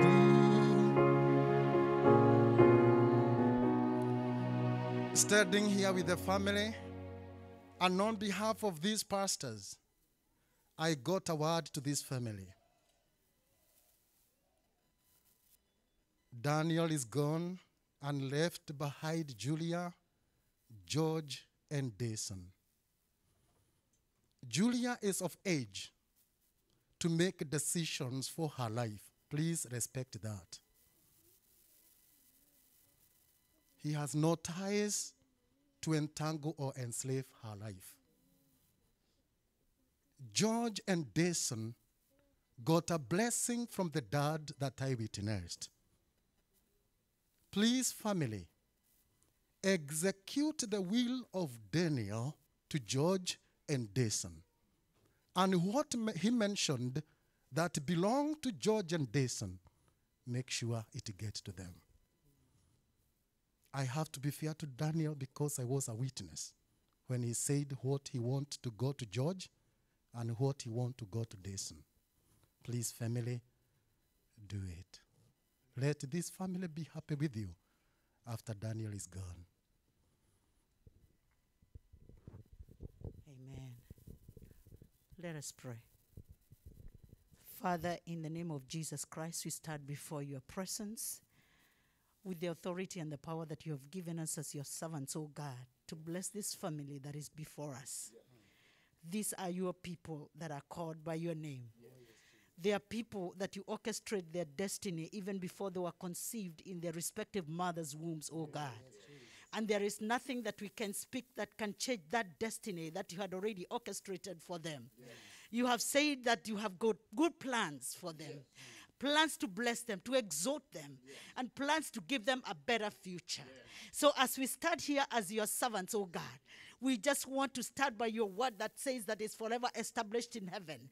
And we speak blessings upon them in the name of Jesus Christ. We speak a blessing over this young man here, George and Dayson, oh God. You knew, Father, Lord, at this hour we are going to be gathered here, Lord, for them without their father. But we know that you orchestrated their destiny while they were still in their Julia's womb. And even before they were conceived there, you knew them. And you know their path because it is in your hands. You have said you have inscribed their life before your hands, and their ways are always before you. So we thank you for them, oh God. And us as your servants, we surround them with the hedge of the Holy Spirit, that there is no evil that shall come from without or within, that shall come to destroy their lives in the name of Jesus Christ. We declare them that they shall grow to be men of integrity. They shall grow, Jehovah Lord, to witness the goodness of the Lord in the land of the living. In the name of Jesus Christ. Wisdom shall be their portion. Academic excellence will be their portion. Prosperity will be their portion. Good health will be their portion. In the name of Jesus Christ. And we decree and declare that any weapon raised against them shall not prosper, because we declare and nullified in the name of Jesus Christ. Thank you for Julia, oh God. She has a decision to make about these boys. We are praying that the Holy Spirit will come, Jehovah Lord, and guide her. Orchestrate her paths, oh God. Let her be led by your word. Let your word lighten her paths, oh Jehovah, that it shall be led to the lights and the paths and the places that you have destined to lead these boys and even her personal life. Thank you, Lord. We release Julia in the name of Jesus Christ. We release her mind. We release her spirit, oh God, unto you. And we pray that her body shall be in line with your word. Yes, which says that, Jehovah Lord, you dwell in it in the name of Jesus Christ. And you shall reign in her for her life and the personal lives of these boys. Thank you for the Gumos, oh God, who are in Detroit. I thank you for Jane. I thank you for Joseph. I thank you for Alan, and I thank you for George. That they are going to see these boys grow, and they are going to lead them as little men and the ways of men too. Father, I thank you that the cords that you have bound them together shall remain. Even the cords of your love, oh God. That you shall be testified in the growth of these young men. You shall be testified by the way that Jane, Joseph, Alan, and George have taken care of these young men, and even Julia as a person. So we give you praise this hour. Before these people who are witnessing here, Father Lord, we decree and declare that, Jehovah Lord, their territories shall be expanded because of the love they have shown Julia and the boys. I thank you for the Ragui family back home. I thank you, Father Lord, for those who are even the friends and those who are called by Daniel in any association. That, Lord, above everything, you're going to give us peace. There will be unity. There will be oneness in everything they touch to do or they agree. That your Holy Spirit will be the decision maker. And it shall be executed according to your plan. In the name of Jesus Christ. We pray for the travels. For those who will be traveling, oh God. To rest our brother and our son. Oh, Jehovah Lord, we cover them by the blood of Jesus Christ. We decree and declare that there shall be no accidents, either in the air, in the seas, or on the roads, oh God. Whatever modes of transportation that have been used, Father, you shall be glorified. Because the blood of Jesus will be sprinkled. The blood that speaks better things than the blood of Abel. It shall be sprinkled in those parts that these people will be traveling to go and rest our dear one. Thank you, Father Lord, for the finances. Thank you, Lord, for the oneness. Thank you, Lord, for the love. And now, Lord, even as we leave them, we leave them in the hearts of the Holy Spirit. We leave them in your hearts, oh God. The all-knowing, the omnipresent, the all-present God, we leave them before you, oh God. That we shall bless them, oh God. That which is in their mind that we don't even know, Jehovah Lord, you shall bring it, oh God. That it shall bring glory in their lives. And even the lives that are surrounding them, oh God. It shall be a witness that shall be told in many days to come. We pray for this in the name of the Father, the Son, and the Holy Spirit. Amen. Amen. And now to the one who is able to bless, who is able to do exceedingly abundantly above our prayers and our thoughts. We commit you that he may bless you and be with you. May the Lord scatter all the darkness from before your path, and may he give you the blessings of long life.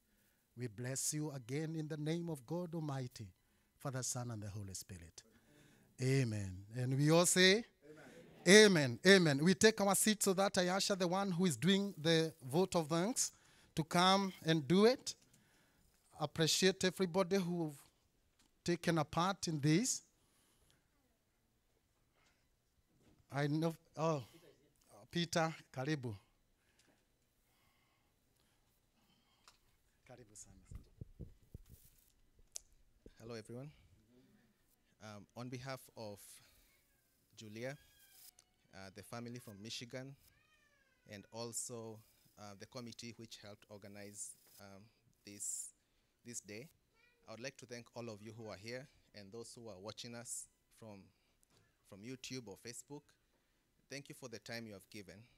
Thank you for giving your money.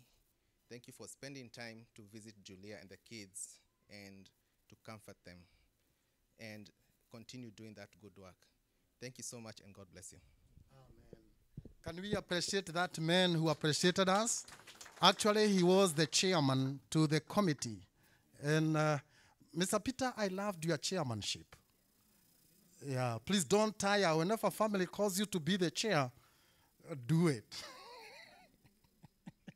And especially if you have a chairman who controls pastors in the meeting, it's a good chairman. It's a good chairman. Thank you so much. Thank you so much, Stanley, for the good work in ushering. And thank you so much, everybody, as we were appreciated. So I think having celebrated Daniel's life here, we now feel satisfied and good as we bless the family to take the body Kenya. And we wish you all God's blessings. We love you. We may have loved to travel with you, but you be in our thoughts and our prayers as you do that. So this is now the crucial time that we're gonna view the body. And so I want to ask the funeral home who will take us through in the viewing of the body so that we can make a conclusion to the whole service. Again, thank you so much. Thank you again for listening to me. I knew I had a big task of coordinating. Pastor John and Livers of Joy, we can never thank you enough. When you minister a soul to their last day, it's a blessing. So God bless you so much and do you good. So I am giving the mic back to the funeral home, and we really appreciate them for their service. When you view the body, you'll see what good job they have done. I was here yesterday, so I know what I'm talking about. So we want to thank you. Mr. Nganga, karibu. Can we appreciate Mr. Nganga? I always say, now we Kenyans, I thank God because we have a good culture of appreciating one another. If we do. Sometimes we think it is our money. If Nganga did what he does because of money, he could be looking for another business. This man, I always say, is a calling to do what he does. Thank you so much, Mr. Nganga. It's not about the business you do. It's about the calling to take care of those who are going to be with the Lord. Karibuni.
I am sure we are starting from out there, then from back there, so that the family will be the last, so that we give them all the time they need. And when we do that, brothers and sisters, we are free to departure at our own discretion.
Ninyonete uhuroko thino itari dona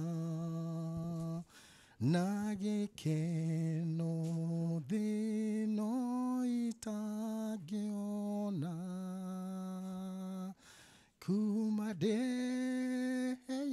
kumadeyana goro ona mwiri kuri mwathani ucio wakwa ni wa magegania Ngai ucio munene ni akumagio ni araika.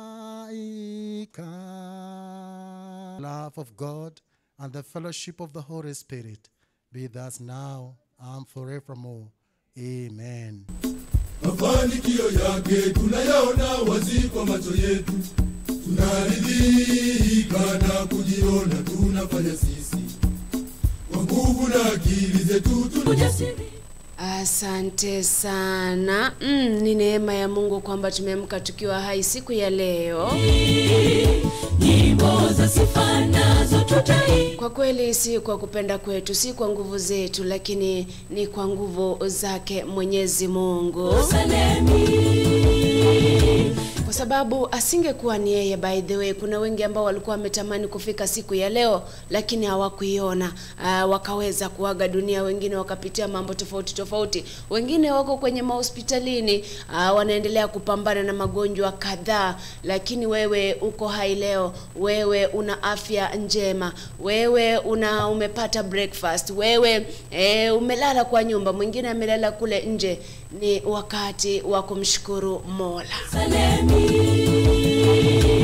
Kaza mwendo tutafika. Right, mpango mzima wa Anza na Bwana umeanza rasmi kuanzia sasa hadi saa 5 saa za Afrika ya Mashariki. Karibu sana. Na by the way, tumeingia katika lile juma la mwisho wa huu mwezi wa Julai. Kaza mwendo tutafika. Kama kwamba tangu mwaka uanze, tangu mwezi uanze mpaka sasa uko hai. By the way, just thank the Lord. Nyimbo za sifa nazo tutaimba, hakuna kilio pale. Haya, nianze leo, acha nianze na maeneo ya Kisii. Yerusalemu. Nianze na sehemu za Keroka pamoja na Keumbu. Mji wa ajabu tutaishi naye Mwokozi. Ukimwona Divina Orena na Bosaya Sarabata, ukienda kule Nyangusu upatane na Yobeshobeshe pamoja na Ruta Isabella, wapatie high five. Tutaingia Yerusalemu. Right, South Mugrango kule Erirma White, good morning. Helen Odani, uko vipi?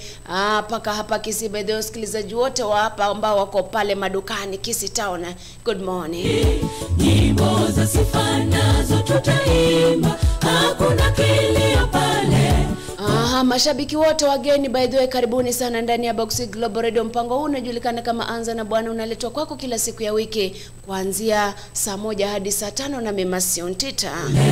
Mji wa ajabu tutaishi. Good morning mahala popote mnasikiza mashabiki wageni. Nyimbo za sifa nazo tutaimba, hakuna haya, lakini ningependa nisalimie watu wa Mosocho pale, watu wa Suneka, watu wa Kegogi, watu wa Nyamira pale, good morning. Kaza mwendo tutafika makao yao. Jua kwamba sasa hivi kila mzazi yako na stress ya school fees, lakini Mungu anaweza yote. Nyimbo za sifa nazo tutaimba, hakuna right, nikimbie moja kwa moja mpaka nimsalimie nani anajulikana kama Janet Kemtovene Kwamboka, Elda Mkyote Morin Bitutu. Makao ya wateule, mji wa moja kwa moja nipite naye Edwin Ratemo, Edwin Nyakunde, Rene Transformer Orenge, Jantax Kemo pamoja na Boke Bwanswa Sali. Tutafika makao ya wateule. Kama Kama umefika kwenye ukurasa wa Facebook, by the way, share hiyo streamer, share mara kadhaa ili tuwafikie ndugu jamaa pamoja na marafiki na baraka za asubuhi ya leo. Kwa ujasiri tutaingia Yerusalemu. Right, shukrani za dhati kwa kuingia ndani ya mpango mzima Anza na Bwana na good morning. Kwa ujasiri tutaingia. Right, kutoka kule Canada, kutoka kule Minnesota, kutoka kule Ontario, good morning. Nazo tutaimba, hakuna kilio pale. Haya, ukipita pale muone Faidon Rungwe pamoja na Masereka Bahoto, good morning. Kaza mwendo tutafika. By the way, wanafunzi msiogope, shule huwa ni ya kawaida. Leo mnapoanza kurudi shuleni, I wish you the best of luck. Tutaishi naye Mwokozi. Tambua wale ambao wameweza kushare stream kwanza. I want to thank all those ambao wameingia ndani ya mpango mzima Anza na Bwana siku ya leo. Kaza mwendo tutafika. Makao ya wateule, mji wa ajabu. Naona pale kwenye kopo langu la sana ambiwa kwamba tafadhali tunafaa kuelekea madukani, lakini hata kama tunavyoelekea madukani, kilio pale kwa ujasiri tutaingia Yerusalemu. Salamu kemkemi narudi nazo. Kumbuka kwamba kama sija kusema, inua mkono juu pale Facebook nikusalimie. Nyimbo za sifa nazo tutaimba. Kuna yule by the way anajulikana kama Ritoke Rives Nyakwegeria. Good morning pamoja na Tom Eli Nyambonde. Makao ya wateule, mji wa ajabu. Na ukimwona nani anajulikana kama Winfrida Onguti, ukimwona Salome Kemunto Onyoni, ukimwona Jenny Momoreka Kajeni, say high five. Wapo una gari yako ambayo imeharibika, labda umefika mahali umepata puncture, gurudumu limeweza kupasuka. Kumbuka kwamba kule Ramizwa kule sehemu za daraja 2 naye Mwokozi.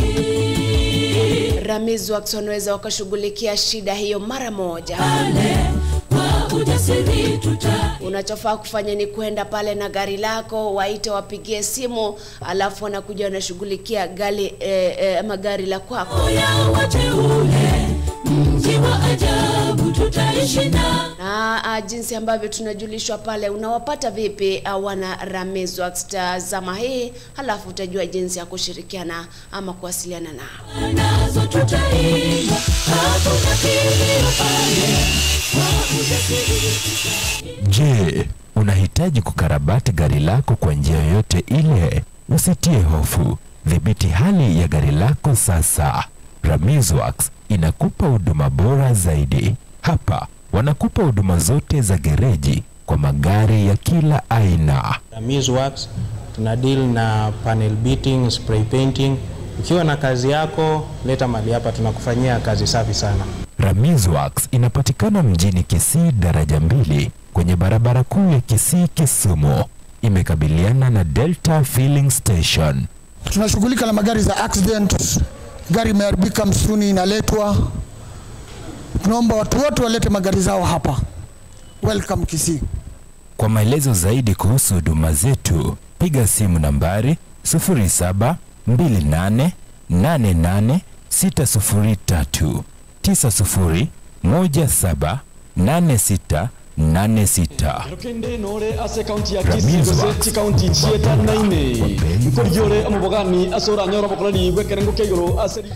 Right, nashukuru sana kwa kuweza kukujulisha kuhusiana na Ramizworks kutoka kule sehemu za daraja 2. By the way, Ramizworks inapatikana mkabala na mafuta ya Delta pale. Ukiangalia pale, ukifika pale, Ramizworks imeandikwa pale kwa maandishi makubwa zaidi. Kwa hivyo upatane nao ama wapigie simu, wasiliane nao ili uweze kupata kazi yako kwa magari la kwako litengenezwe vizuri tena zaidi. Haya, Likuwa katika salamu zangu, katika pita zangu hapa na pale, nikakumbushwa kwamba kunaye Nambo Chari kutoka kule sehemu za Kisumu City. Good morning.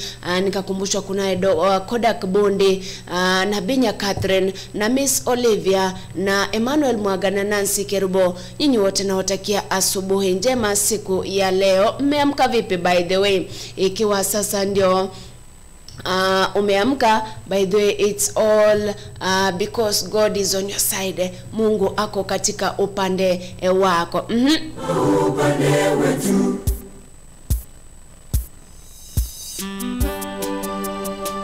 Nani ambaye anaweza kuwa kinyume chetu iwapo Mungu ako kwenye upande wetu?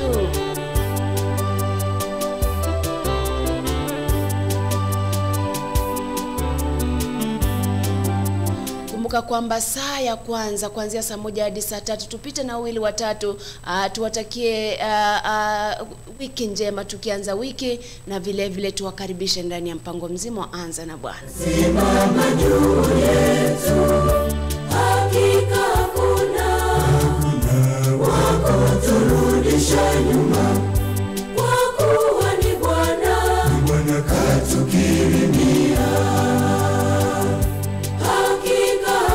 Ni Mungu ambaye amekuwezesha uone siku ya leo. Kwa hivyo mbona usimshukuru? Kwa kuwa ni Bwana katukiri. Kabla tupate huo wimbo, by the way, full force, wacha nipite na wili wanono wameingia ndani ya mpango mzima. Nilimwona number 1 kabisa pale, alikuwa anajulikana kama Jantex Kemu, asante sana. Haya, nipite naye Cyprian Ongeri, nimemwona anaitwa nani?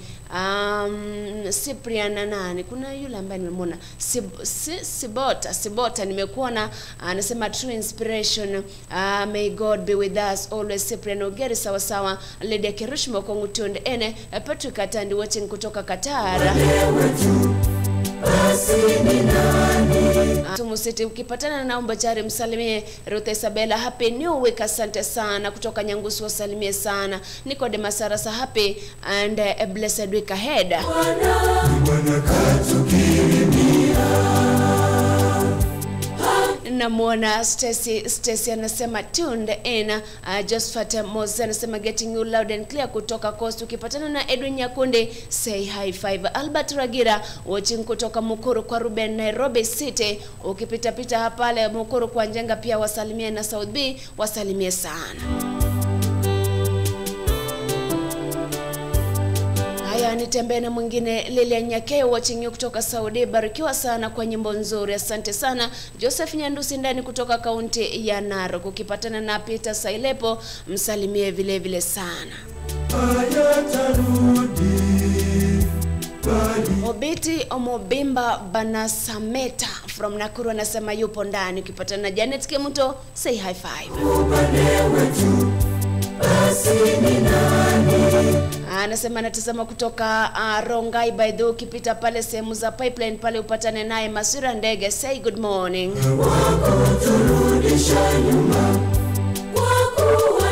Kandari Okerubo kutoka 045 Mtunde. Hujaniambia ni kutoka wapi specifically, ni kutoka hapa mjini 0 town ama ni kutoka sehemu gani? Lakini nashukuru kwamba umeingia ndani ya mpango mzima pia wewe. Barikiwa siku ya leo.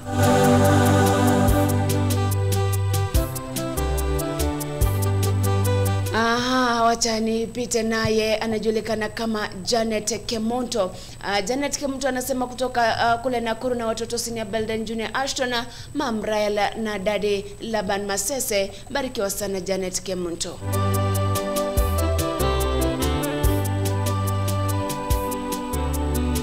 Haya, pia nipite naye Diana Bogonko anasema watching live kutoka Baghdad, Iraq. Be blessed by the way. Ukipita kule sehemu za Japan, in case upatane na Mother Bonareri, sema high five. Helen Bonareri wasalimie sana, pamoja na Edna Kemuma. Ukipatana na Nyabs Janet sehemu za Diaspora, say high five.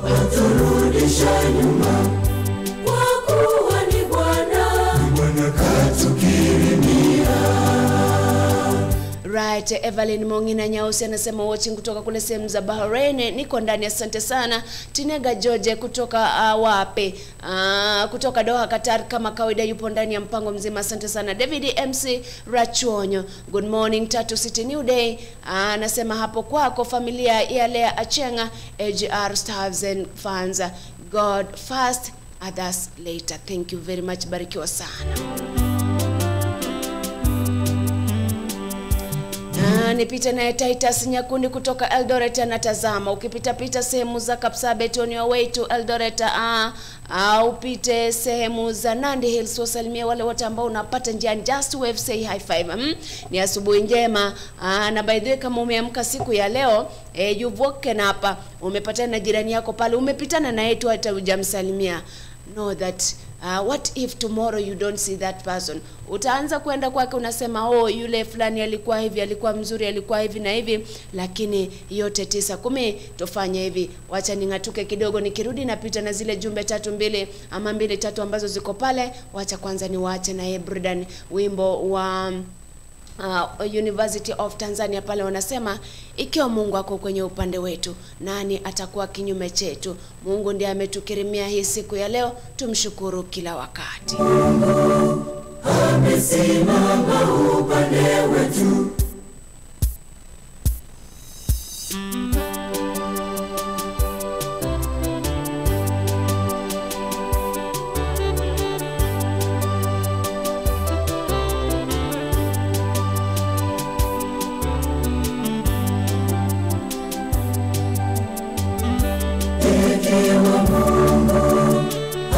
Simama upande wetu, basi ni nani wa kusimama juu yetu? Hakika hakuna wa kuturudisha nyuma, kwa kuwa ni Bwana katukirimia. Hakika hakuna wa kuturudisha nyuma,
maneno yake toka kinywani mwake hayatarudi, bali yatatimiza.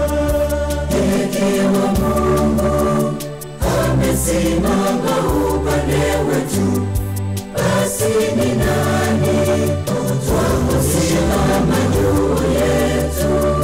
Hakika hakuna wa kuturudisha nyuma, kwa kuwa ni Bwana katukirimia. Hakika hakuna wa kuturudisha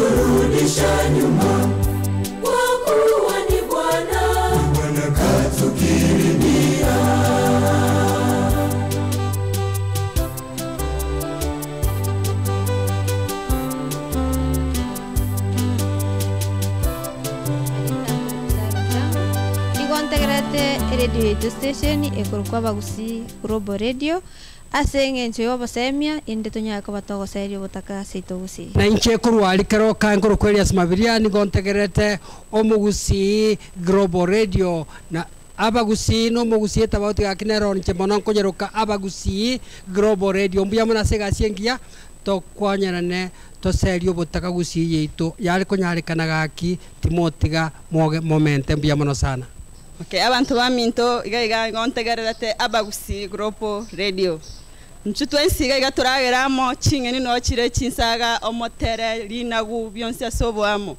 Ndorwara ndobwena kero kiombura twarwara kero kiomuna kera. Twensi tutochamo gaiga ase Abagusii Global Radio ambia mono.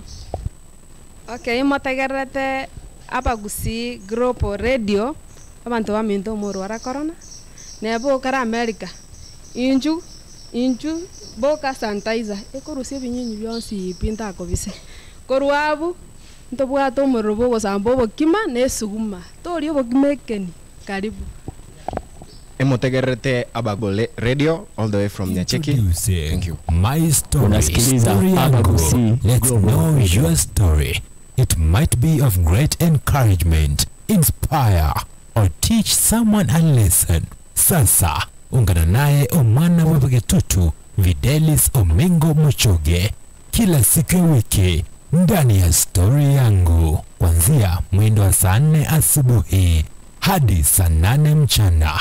My story, story yangu ndani ya Ensengima imene isiko ya Kenya umena amona barali bawo buna Denis Zadok Edwin Mukaya Videlis Omingo Mochoge, Jeremiah Orina Ontiri, Alvazad Nyabuto, Abagusii Global Radio gwe manye na boyo gwe semya.